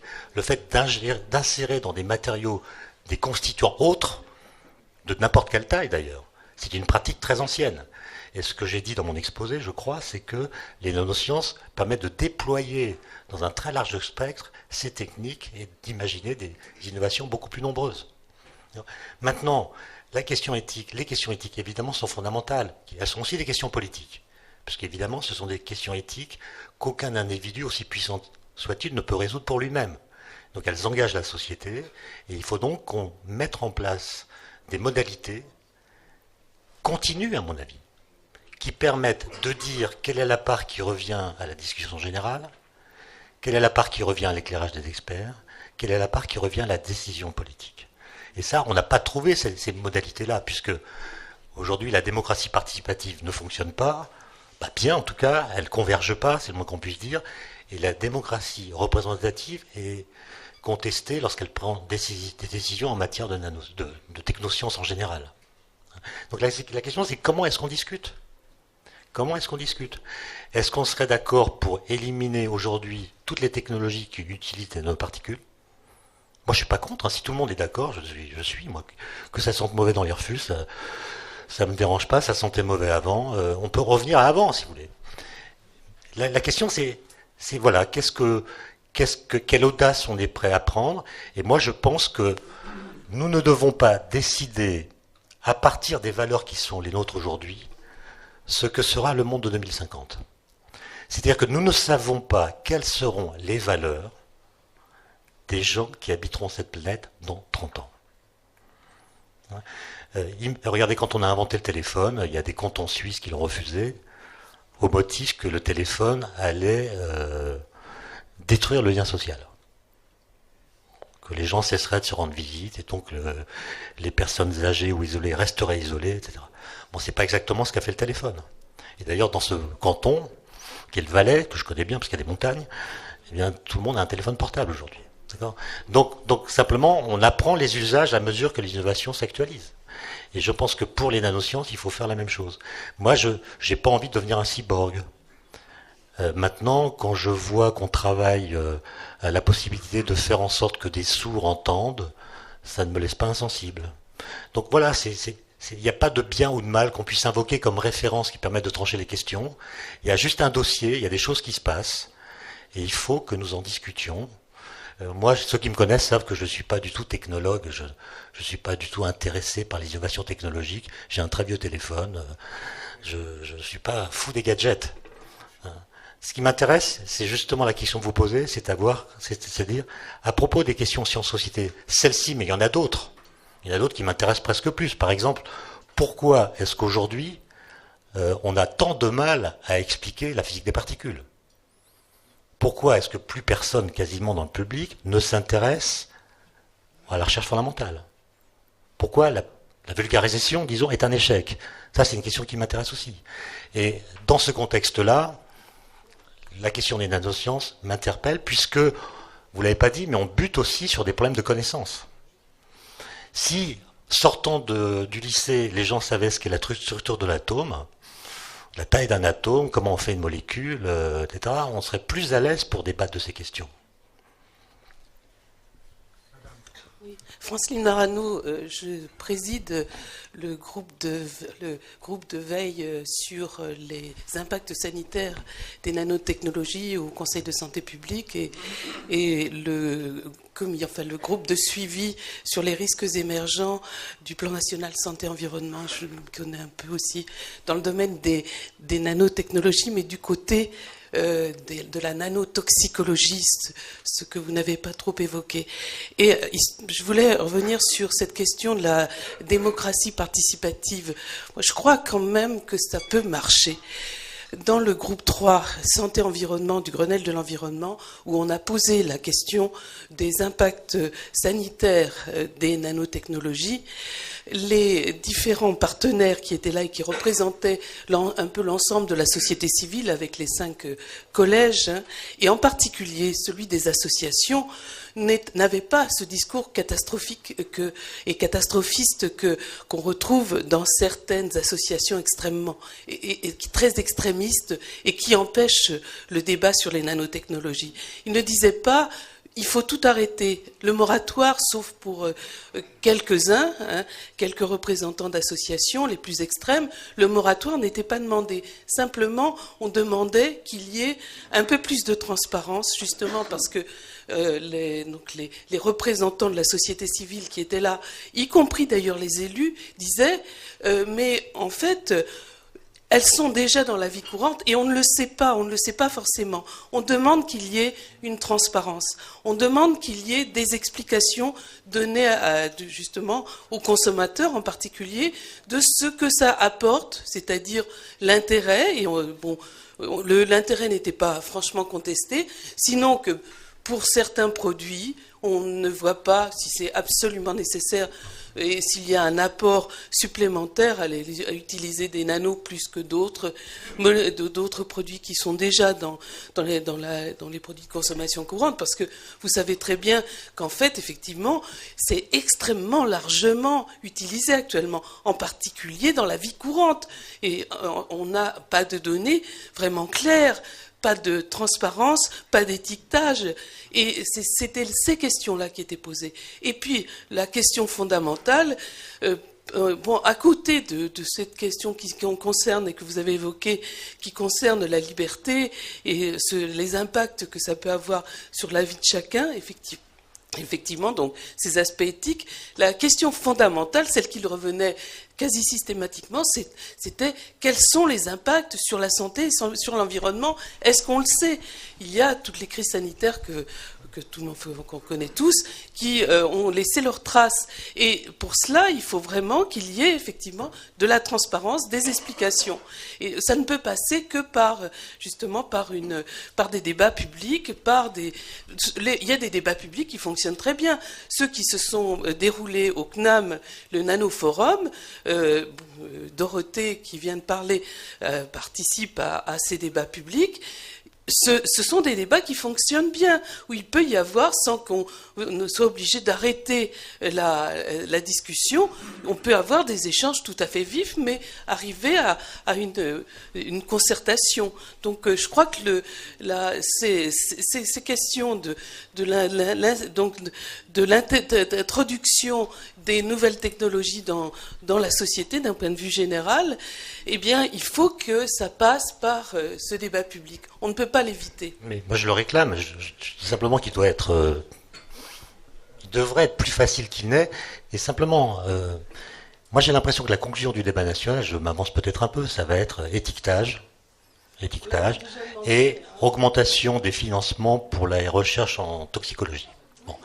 Eh bien, si c'est ça, je pense qu'il n'y a pas eu de débat. C'est-à-dire que les questions éthiques se posent à partir du moment où on a résolu les problèmes de toxicologie, parce que la nanotoxicologie, c'est pas une question éthique. D'accord ? Or, c'est la question vers laquelle on se projette immédiatement dès lors que le mot éthique est prononcé. D'accord ?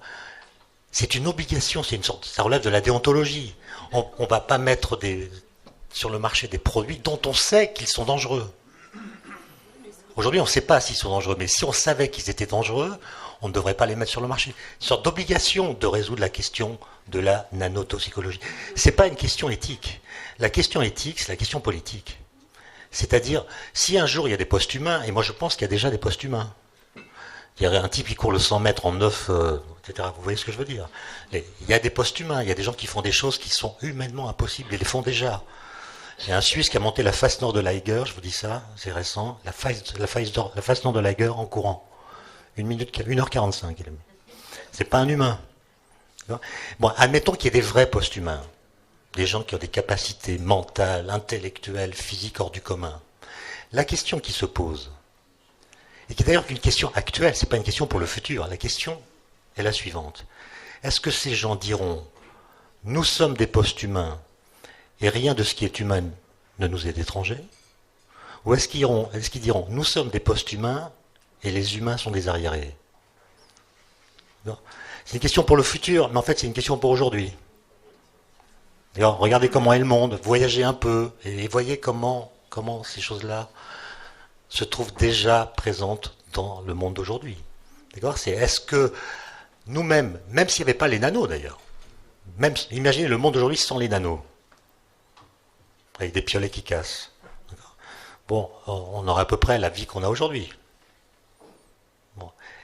On a quand même, nous, sans les nanos, des conditions de vie qui font que nous avons, avec d'autres humains qui vivent, disons, avec $1 par jour, des relations de gentille indifférence. D'accord ? Donc la question, c'est est-ce que les nanos vont amplifier ça ? C'est-à-dire augmenter les inégalités des conditions de vie et peut-être de la condition humaine, ou est-ce que, au contraire, elles vont permettre d'équilibrer les choses ? C'est ça la question éthique, c'est pas tellement la toxicité, qui est une obligation quand on est un industriel qui vise à inonder le marché de tels produits. Et ce que je regrette, c'est que le débat national, finalement, il n'a pas lieu.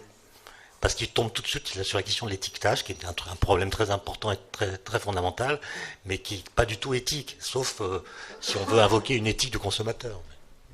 Oui, en écoutant l'orateur et sa très riche contribution à la réflexion collective, je me suis posé la question, beaucoup de questions, et en particulier celle-ci.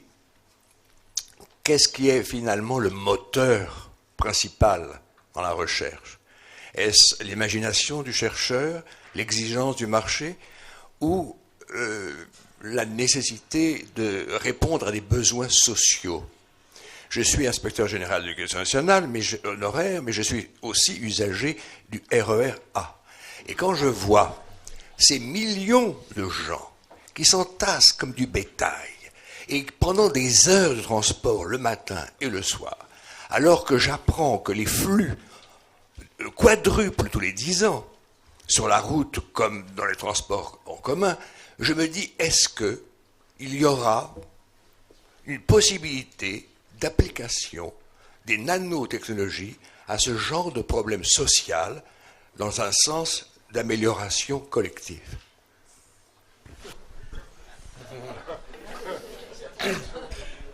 Bon, votre question est très intéressante, on peut la prendre dans beaucoup de sens. Bon, la question que vous posez d'abord, c'est celle de la libido du chercheur. Bon, moi je ne suis pas compétent pour parler de la libido des chercheurs en général.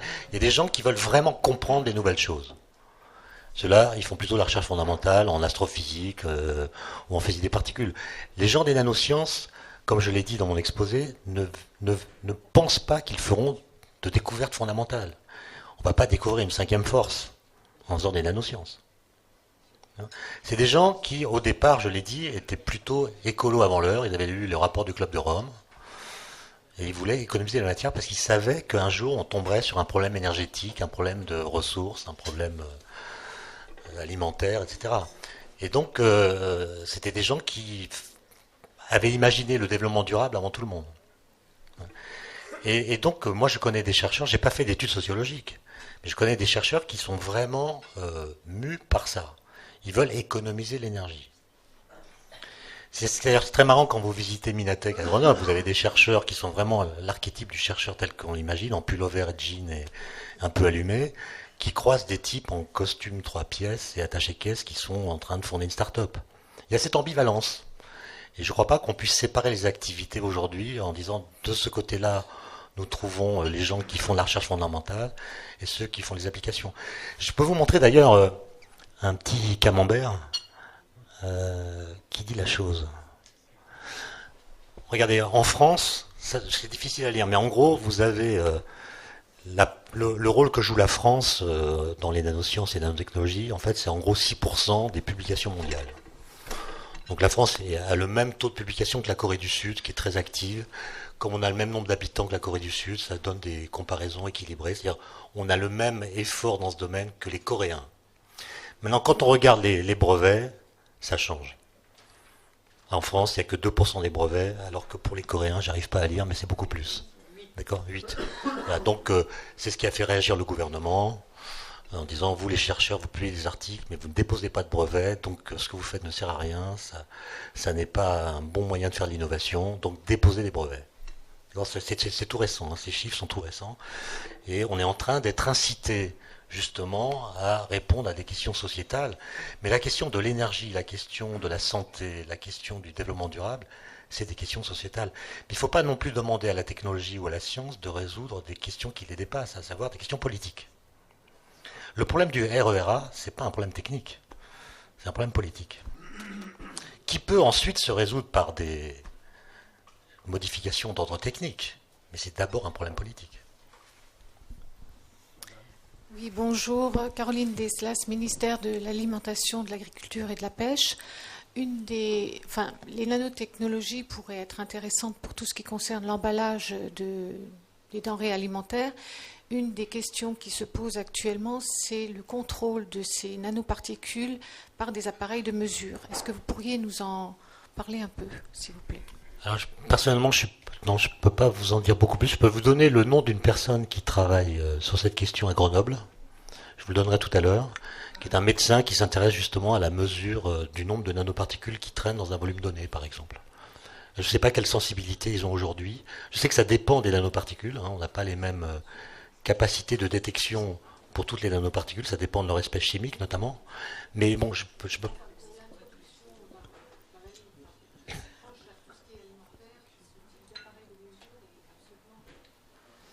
Oui, oui. Non, je sais que je préfère ne pas vous dire de bêtises, mais vous donner les références de quelqu'un qui connaît le sujet. Oui, je peux donner une réponse un petit peu plus précise. Effectivement, c'est la question qui est vraiment posée pour tous les impacts santé. Alors, il y a des appareils de mesure pour les mesures dans l'air, on commence à les développer. Par contre, c'est beaucoup plus difficile de pouvoir les mesurer justement dans les aliments ou dans l'eau, par exemple, dans les liquides. Mais il y a des développements qui se font, et en particulier l'INRS, l'Institut de recherche sur la sécurité, développe beaucoup ces technologies-là. Et je pourrais vous donner aussi des noms. Dominique Leglu, Sciences et Avenir. Étienne, merci pour cet exposé d'une grande clarté. Le transparent qui est en train d'être affiché correspond à la question que je voulais poser. L'exposé que tu as fait, c'est pour cette partie-ci du monde, l'Europe et les États-Unis, ce qu'il est convenu d'appeler l'Occident. Est-ce que tu pourrais nous préciser, si tu as pu le sentir, ou le voir, ou en parler, ce qui se passe justement de l'autre côté, c'est-à-dire chez nos amis coréens, chinois, en Asie, en Inde aussi, où gros développement des nanotechnologies est annoncé, est en train d'être fait, et où il est possible que la perception éthique, mais aussi tout le background, si j'ose dire ça comme ça, philosophique est tellement différent qu'il y a une façon autre de prendre ces nouveaux développements à caractère scientifique et technique. Tu veux que je parle de la démocratie participative à Pékin ? Par exemple, voilà, très exactement. Ça va être court.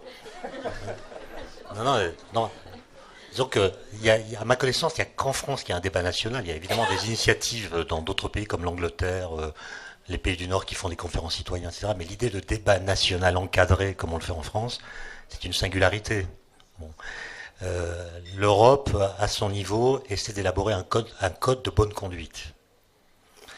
Et ça provoque des réactions assez nombreuses, notamment parce que l'Europe, qui a, disons, un souci éthique un peu plus grand que la Chine, c'est un euphémisme, ou que la Corée du Sud ou d'autres, a peur que ce code de bonne conduite entrave la recherche.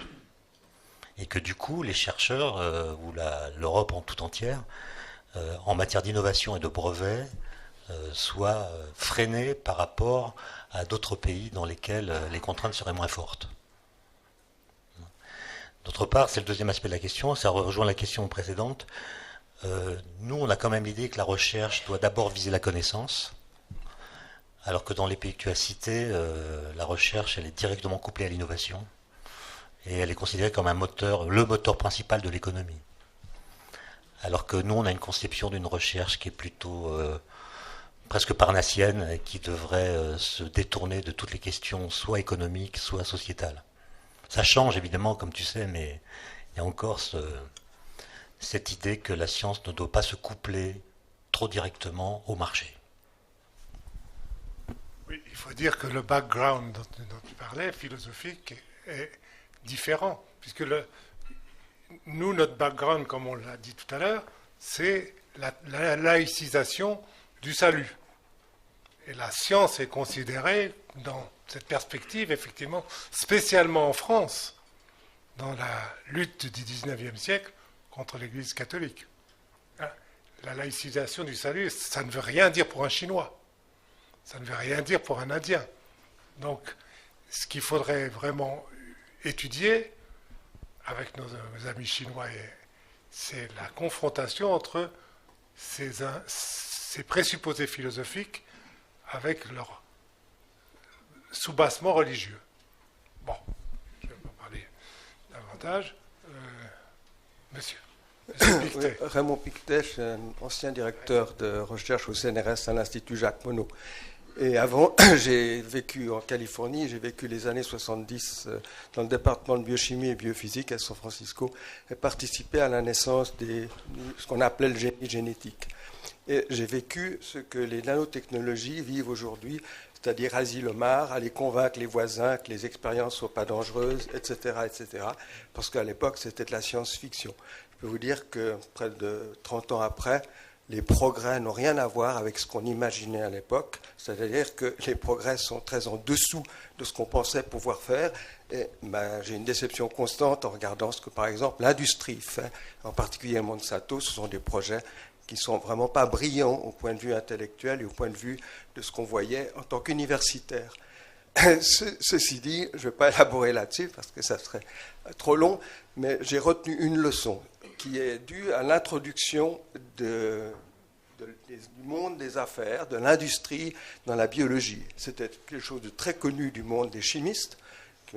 Les brevets, tout ce domaine, n'existait pas en biologie. L'équipe qui a travaillé avec moi sur le clonage de l'insuline, personne n'imaginait parmi nous le développement qu'il allait y avoir et l'argent qui allait naître de ces questions-là.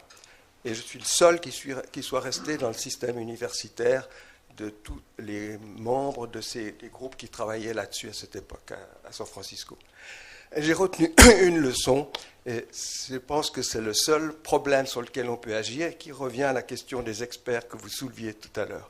Ne jamais mélanger la recherche fondamentale universitaire qui forme des étudiants à la génération suivante de recherche avec le système des brevets. Ça n'empêche pas l'université de prendre des brevets, mais ne mettez pas les chercheurs dans les brevets, ne les intéressez pas à la recherche en tant que revenu, intéressez-les à la recherche en tant que satisfaction de la curiosité, qui devrait être la seule manière de sélectionner les chercheurs, leur qualité et leur curiosité, pas le financement. L'Université de Californie, elle était le centre médical où je travaillais, qui appartenait au département où j'étais, était le 31e au niveau des salaires, et c'était égal au niveau valeur avec Harvard, égalité dans les années, début des années 80. Donc en quelques années, ce centre médical était devenu le sommet avec des salaires médiocres. Par contre, le financement de la recherche était excellent. Donc je pense que si on veut avoir des experts crédibles, ces experts doivent venir d'un domaine qui ne peut pas être vu, rêvé, j'allais dire contaminé, c'est un mauvais mot bien sûr, mais vous me comprendrez, mêlé à l'application. Ces deux domaines qui ne sont intellectuellement pas plus faciles ou difficiles l'un que l'autre, mais qui doivent être séparés pour une question de crédibilité. Je suis d'accord avec vous, sauf que la séparation dont vous parlez ne doit pas être étanche. Sinon, on tombe sous, pour le coup, des critiques sociales, c'est-à-dire on nous accuse d'être les danseuses de la République, etc. Donc il y a quand même une demande très forte pour que les activités des chercheurs aient des retombées dans la société. Regardez la difficulté qu'on a à justifier des projets, je reviens à mes marottes, comme le LHC, pour lequel on dit il n'y a pas de retombées sociétales, à part quelques emplois et quelques améliorations technologiques. Mais si on découvre le boson de Higgs, ça ne fera pas de nouveaux médicaments et ne résoudra pas le problème de l'énergie. Alors pourquoi vous le faites ? Donc cette séparation, il faut évidemment qu'elle soit là, mais pas étanche. Et moi j'avais envie de vous poser une question, comment vous faites pour retenir un chercheur en lui disant tu dois être mu par le désir de la connaissance, alors qu'on vient lui proposer un contrat ou une embauche 10 fois plus rémunérée. Et c'est pas une question de nanoscience, c'est comment vous avez un étudiant brillant qui vous annonce un beau matin qu'il part faire un MBA aux États-Unis. Voilà. Il y a des chercheurs brillants qui ne partent pas et des chercheurs brillants À mon avis, ça ne pourra marcher. C'est une très belle offre industrielle. Non, ça ne pourra marcher que si la société elle-même manifeste son intérêt pour la connaissance. C'est-à-dire si la connaissance redevient une valeur, alors on n'aura pas trop de mal à retenir les chercheurs. Si, comme aujourd'hui, la valeur de la connaissance pour elle-même se discrédite, je ne vois pas comment on peut retenir un chercheur qui se dit autant que j'ai gagné ma vie, puisque même si je deviens savant, je n'ai pas de reconnaissance sociale particulière. Voilà, donc c'est pas un problème d'organisation de la recherche, c'est un problème, encore une fois, politique. Non, mais, excusez-moi, mais l'expert est discrédité parce que justement la limite maintenant est floue. Le chercheur qui veut faire de l'application, il suit le projet et l'applique et il va dans la... Il est discrédité pas simplement parce qu'il est soupçonné d'avoir des liens avec l'industrie, il est aussi discrédité par le fait qu'il dit des choses trop compliquées.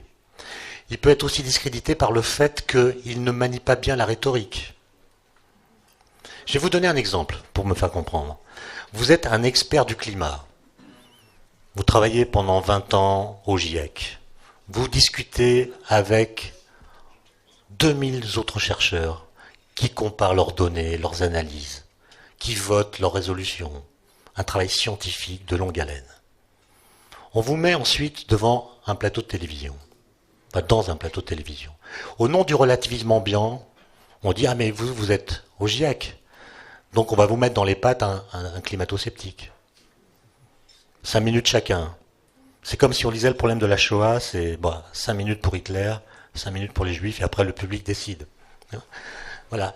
Et alors, le gars qui est en face de vous, il n'est pas climatologue. Mais il n'a pas forcément beaucoup de surmoi. Donc il peut dire des choses très bêtes, mais avec un ton qui fait autorité.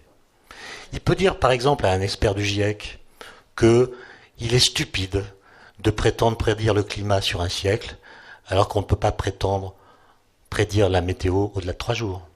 Donc, monsieur du GIEC, vous êtes un imposteur. Le gars du GIEC, il est poli, il est savant, il a perdu la bataille. D'accord ? Donc, quand je parle de discrédit de l'expert, je parle aussi de ça. C'est que les experts ne peuvent dire, en tant qu'experts, que des choses compliquées. Et un expert qui se mit à dire des choses simples, on ne sait pas trop ce qu'il raconte. Et du coup, le fait que la science soit aujourd'hui un objet de méconnaissance effective, comme je l'ai dit, fait que l'expert est obligé de dire des trucs pesantes qui vont être balayés par un petit coup de rhétorique bien asséné. Excusez-moi, mais je pense que le climat est un très mauvais exemple, parce que je pense que c'est un des pires exemples d'idéologie qui remplace la science. Bon. Aurélie Je Barbeau. ne dis pas que le problème n'existe pas. Je dis que l'idéologie... On va parler des nanos. On y viendra dans une prochaine réunion. Aurélie Barbeau, journaliste au magazine L'Usine Nouvelle. Ma question est liée à ce que vous venez de dire. Comment réagit la communauté scientifique internationale justement, et est-ce qu'elle s'organise sur ces problèmes de nanotechnologie entre elles? Alors pas à l'exemple du GIEC, puisque pour autant vis-à-vis de la société, c'est quand même au moins un exemple de scientifiques qui prennent parti, en tout cas qui essayent de poser des problèmes et d'apporter des réponses qui font état dans un instant T. Est-ce que sur les nanotechnologies, c'est pas aussi l'occasion pour les scientifiques de redonner à leur expertise du poids, même si c'est très compliqué sur ces sujets? Moi, je pense qu'ils restent dans leur labo pour l'instant. Je ne pense pas qu'ils s'organisent beaucoup. En fait, ils sont en porte-à-faux, si vous voulez. Il y a une sorte de schizophrénie des chercheurs. Regardez, ils ont de l'argent. Pourquoi ? Parce qu'ils mettent dans leur dossier, auprès de l'Europe ou de l'ANR, nano. Le mot nano a fédéré des disciplines qui n'avaient rien à voir. Et d'ailleurs, les nanosciences n'existent que par leur point d'arrivée. C'est-à-dire, c'est la convergence visée qui les légitime. Mais dans la communauté, vous trouvez, en fait, personne n'est nanoscientifique. Vous ne trouvez que des physico-chimistes, ou des chimistes, ou des physiciens, ou des biologistes, ou des spécialistes des sciences cognitives. Ils ne sont pas nanoscientifiques. C'est un truc qui n'existe pas. Mais on a fédéré sous ce label toutes sortes d'activités dont on pense qu'un jour elles convergeront. Mais ça met les chercheurs dans une schizophrénie. Parce que ils mettent le mot nano pour avoir de l'argent, et ils ont de l'argent. Ensuite, ils voient que s'ils ont eu de l'argent, c'est parce que les Américains ont fait du hype. On fait de la publicité, le transhumanisme, etc. Et eux, ils vous disent à la fois qu'ils sont dans les nanosciences et en même temps qu'ils font du business as usual. Je me souviens, j'étais allé interroger des chercheurs de Grenoble, et il y en a un qui disait, mais j'essaie de faire passer un photon dans un tube de carbone. Je vois pas en quoi ça pose des problèmes éthiques. Une réponse assez stupide, en fait, mais il ne voit pas en quoi son activité de chercheur est à mettre sous l'égide d'un grand projet métaphysique qu'on appelle le transhumanisme. Et du coup, ils ont l'air de dire, il ne se passe rien, et en même temps, ils recueillent de l'argent au motif qu'il se passe un grand truc qui les dépasse. Et du coup, ça pose la question évidemment de la responsabilité du chercheur, qu'est-ce qu'il vise, etc. Et la situation est délicate parce que, comme je l'ai dit tout à l'heure, le projet technoscientifique n'est plus enchâssé dans un projet de civilisation. Je veux dire, il y a 70 ans, les gens n'étaient pas plus compétents en sciences qu'aujourd'hui. Simplement, ils avaient confiance. Ils pensaient que la technologie, dérivée de la science, était le bras armé du progrès, de l'idée de progrès. Et qu'on allait, grâce à elle, vers des futurs forcément meilleurs. Aujourd'hui, non. On ne croit plus ça. Et donc, toute innovation scientifique est interrogée pour elle-même. C'est-à-dire que l'angoisse, qui est parfaitement légitime, et que je ressens moi-même d'ailleurs, c'est que nous avons conscience, et là les nanos sont un exemple, mais il y en a d'autres, nous avons conscience que nous faisons l'histoire. C'est-à-dire, nous faisons des choses que personne n'a jamais faites auparavant, que ça bouleverse des frontières qui étaient anciennes, sacrées, comme je l'ai dit, on bouscule des frontières sacrées. Et du coup, on fait l'histoire, mais on ne sait pas quelle histoire on est en train de faire. L'histoire n'est pas jouée, elle n'est pas prévisible, et ça crée de l'angoisse. Mais est-ce que l'histoire a jamais été prévisible? Bon. Simplement, on n'accepte plus aussi facilement qu'autrefois cet imprévu parce qu'on a perdu la confiance générale dans le cours du monde. C'est pas aux scientifiques de la restaurer, je veux dire.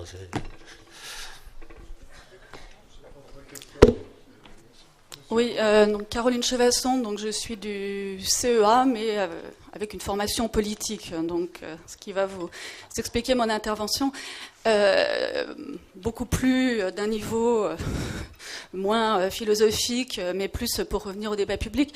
Moi, ce qui me frappe, c'est que en fait, on a un petit peu deux légitimités qui s'opposent, c'est-à-dire, comme tu dis, le sachant, l'excellence, la science, voilà, et puis la légitimité en fait démocratique où tout citoyen est égal, doit s'exprimer, etc. Bon. Donc on voit ça au travers des débats publics, on connaît les débats politiques, c'est tout aussi compliqué de faire passer un certain nombre de choses, alors évidemment raison de plus quand il s'agit des nanotechnologies.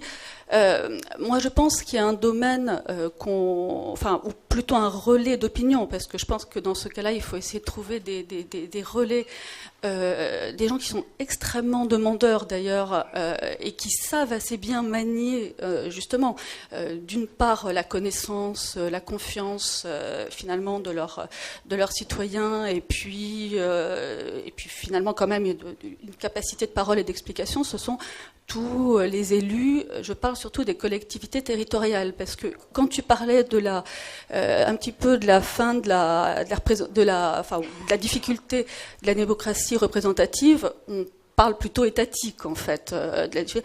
Or moi je crois beaucoup aux débats qui peuvent être organisés au niveau des collectivités territoriales, toutes confondues, avec les élus qui sont de très bons relais, qui ont souvent la confiance de leurs électeurs.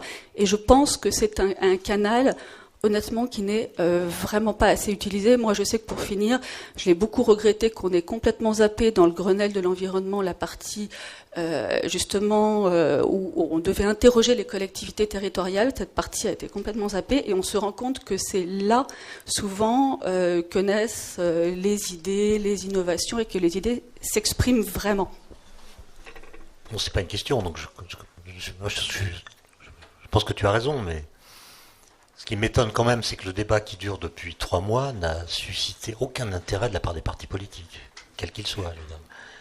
Aucun de ces prononcés, ils sont pas là, ils s'informent pas, ils sont complètement absents. Et je crois pouvoir dire, même si l'étude que j'ai faite n'est pas exhaustive, que tous sont concernés. C'est-à-dire, aucun parti politique ne s'intéresse à ce débat national. Donc, je veux bien le croire, mais je demande à voir. Claude Gau. À travers mon expérience des drames de santé publique sur lesquels j'ai eu à intervenir, l'échec du débat, il est programmé, il est certain, il est inévitable. Comment des sociétés qui sont incapables de gérer des risques avérés majeurs prétendent-elles être capables de gérer des risques potentiels? On le sait bien que la science a une position qui n'est plus celle de la fin du XIXe siècle et de la première moitié du XXe. Et c'est vrai que ces drames médicaux ont contribué à la dévaloriser. Mais il ne s'agissait pas de science. Il s'agissait de malfaçon et de malfaisance dans la gestion de connaissances acquises. Le drame de l'amiante n'est pas un drame d'un développement scientifique en l'absence de connaissances. On connaissait le risque au début du XXe siècle, le risque de cancer dès les années 40. Sur l'hormone de croissance, le risque était identifié. Donc on voit une société, on pourrait, je pense, dire la même chose à propos du climat, même avec les incertitudes qui peuvent subsister. On est dans une société où Volkswagen, Porsche peuvent, vous me l'entendez dire souvent, promouvoir des véhicules tueurs qui vont trop vite, qui consomment 6 fois ce qu'elles devraient consommer pour assurer une fonction de transport. On voit l'échec de Copenhague, on est incapable de gérer le risque identifié et on va, parce que finalement, je dirais pas ça amuse, mais il y a un peu de ça intellectuellement, étant donné que les médias aiment les catastrophes, le catastrophisme, les prévisions qui sont les prévisions désastreuses possibles, hein, je ne nie pas les risques liés aux nanotechnologies, mais on voit bien qu'il y a une forme de rideau de fumée qui empêche de s'occuper non seulement du RERA qui n'est pas un problème technique, mais d'applications qui sont des applications liées directement à la connaissance et qui ne peuvent pas finalement émerger parce que le discours des informateurs, malgré toute la qualité de ce que pourra dire Madame Leglu, elle va toucher combien de gens qui lisent ce qu'elle écrit et ce que sa revue présente par rapport à une masse de désinformation qui submerge tout. Je finis sur un exemple, on en parlait hier avec deux des personnes qui vous encadrent. La réserve de puissance qui permet de dépasser en toute sécurité. Mais je l'entends depuis 50 ans. On a prouvé depuis presque 50 ans que plus on a de puissance, plus on a de réserve d'accélération, plus on double et plus on se tue en dépassant. Et on est incapable de faire passer cette notion-là. On est donc dans le rêve. Pour moi, le débat sur les technologies, il est perdu d'avance. Parce qu'il y a de l'argent à gagner, il y a de la publicité. Vous parliez de la libido du chercheur. On a eu un très bel exposé il y a quelques semaines sur la libido du consommateur. Quand le neveu de Freud est allé aux États-Unis et a convaincu les marchands et les industriels qu'il fallait exploiter la libido du consommateur pour lui vendre n'importe quoi, on était perdu. Et le problème éthique, il est là, il n'est pas dans les nanotechnologies qui continueront à vivre, quoi qu'on dise. Le problème éthique, c'est effectivement que le libéralisme a fait que, disons, le capitalisme est couplé à la pulsion. Voilà. Et que quand Sony écrit « Vous l'aviez rêvé, Sony l'a fait », et il embarque la technologie dans des sentiers où elle n'avait pas vocation sans doute à aller. Vous êtes un expert des risques, donc je pense que vous avez raison là-dessus. Simplement, s'agissant des nanos, il y a deux risques à comparer. Il y a le risque lié au fait qu'on en fait, le risque des nanos, et puis il y a le risque de l'absence de nanos. C'est-à-dire, moi je vous pose la question, comment est-ce que vous pensez qu'on va résoudre le problème des ressources énergétiques avec des panneaux solaires qui ont un rendement vraiment pourri? Pareil pour la voiture électrique, les panneaux solaires ont un rendement très mauvais. Or, le rendement théorique, il est justement donné par la physique quantique, le rendement qui permet à un photon de devenir un électron, on le connaît. On en est très loin d'un point de vue technologique. Si on l'atteignait, on aurait des panneaux solaires assez efficaces. Est-ce qu'on doit se priver de cette étude? Donc, la question, c'est ça, c'est identifions les problèmes que nous avons en dehors des pressions des publicitaires, ce qui demande un effort énorme et peut-être exagéré. Et essayons de voir dans les problèmes urgents qu'on a à résoudre, lesquels pourraient être résolus grâce au nano. Bon, et voyons si on y va. Donc, moi, je compare toujours les deux risques. Le fait d'y aller, le fait de ne pas y aller. Mais évidemment, c'est impossible, puisque, en fait, dans le débat actuel, on ne juge que l'innovation pour elle-même, et on ne compare pas à ce que donnerait la situation si on la prolongeait sans cette innovation. Il se peut que nous soyons condamnés à innover. Il se peut que nous soyons condamnés à innover. Une dernière question. De Jamal Benkrid, vice-président d'une association du quartier à la Courneuve. Est-ce que d'innombrables questions s'imposent? Première question, c'est que à certains moments de l'évolution de l'être, on a oublié cet être et cette science ne pense plus, ou ne pense pas. Peut-on parler d'une pensée qui ne pense pas? Tout le débat est là. Alors, le débat de nanotechnologie, c'est une fuite. Comment localiser cette fuite? Troisième question, une question de valeur. Il ne faut pas mélanger entre la morale et l'éthique, tout ça. Il y a un débat théologique, il y a un débat métaphysique. Mais valoriser les valeurs, c'est l'aboutissement à l'éthique. Or, dans le débat scientifique, il n'y a pas l'esprit de la métaphysique. Quand je dis de la métaphysique, non pas la métaphysique divine, mais c'est une métaphysique qui est divinisée depuis 10 000 ans. Alors, cette question de la nanotechnologie, c'est une question de l'oubli, de l'oubli. Je donne un exemple. Quand il y a un poste pour un chercheur au CNRS sur nanotechnologie, il y a 350 postulants et un poste. Comment vous voulez faire une concurrence imparfaite ou parfaite, ça dépend comment on peut l'appeler, avec les innovations technologiques en Corée. En Corée, qui est une nation qui a été avec une guerre de 53, tout ça, là, il y a un développement par rapport au comparatisme. Alors, tout le débat du nano se situe au niveau de nos valeurs avec autrui.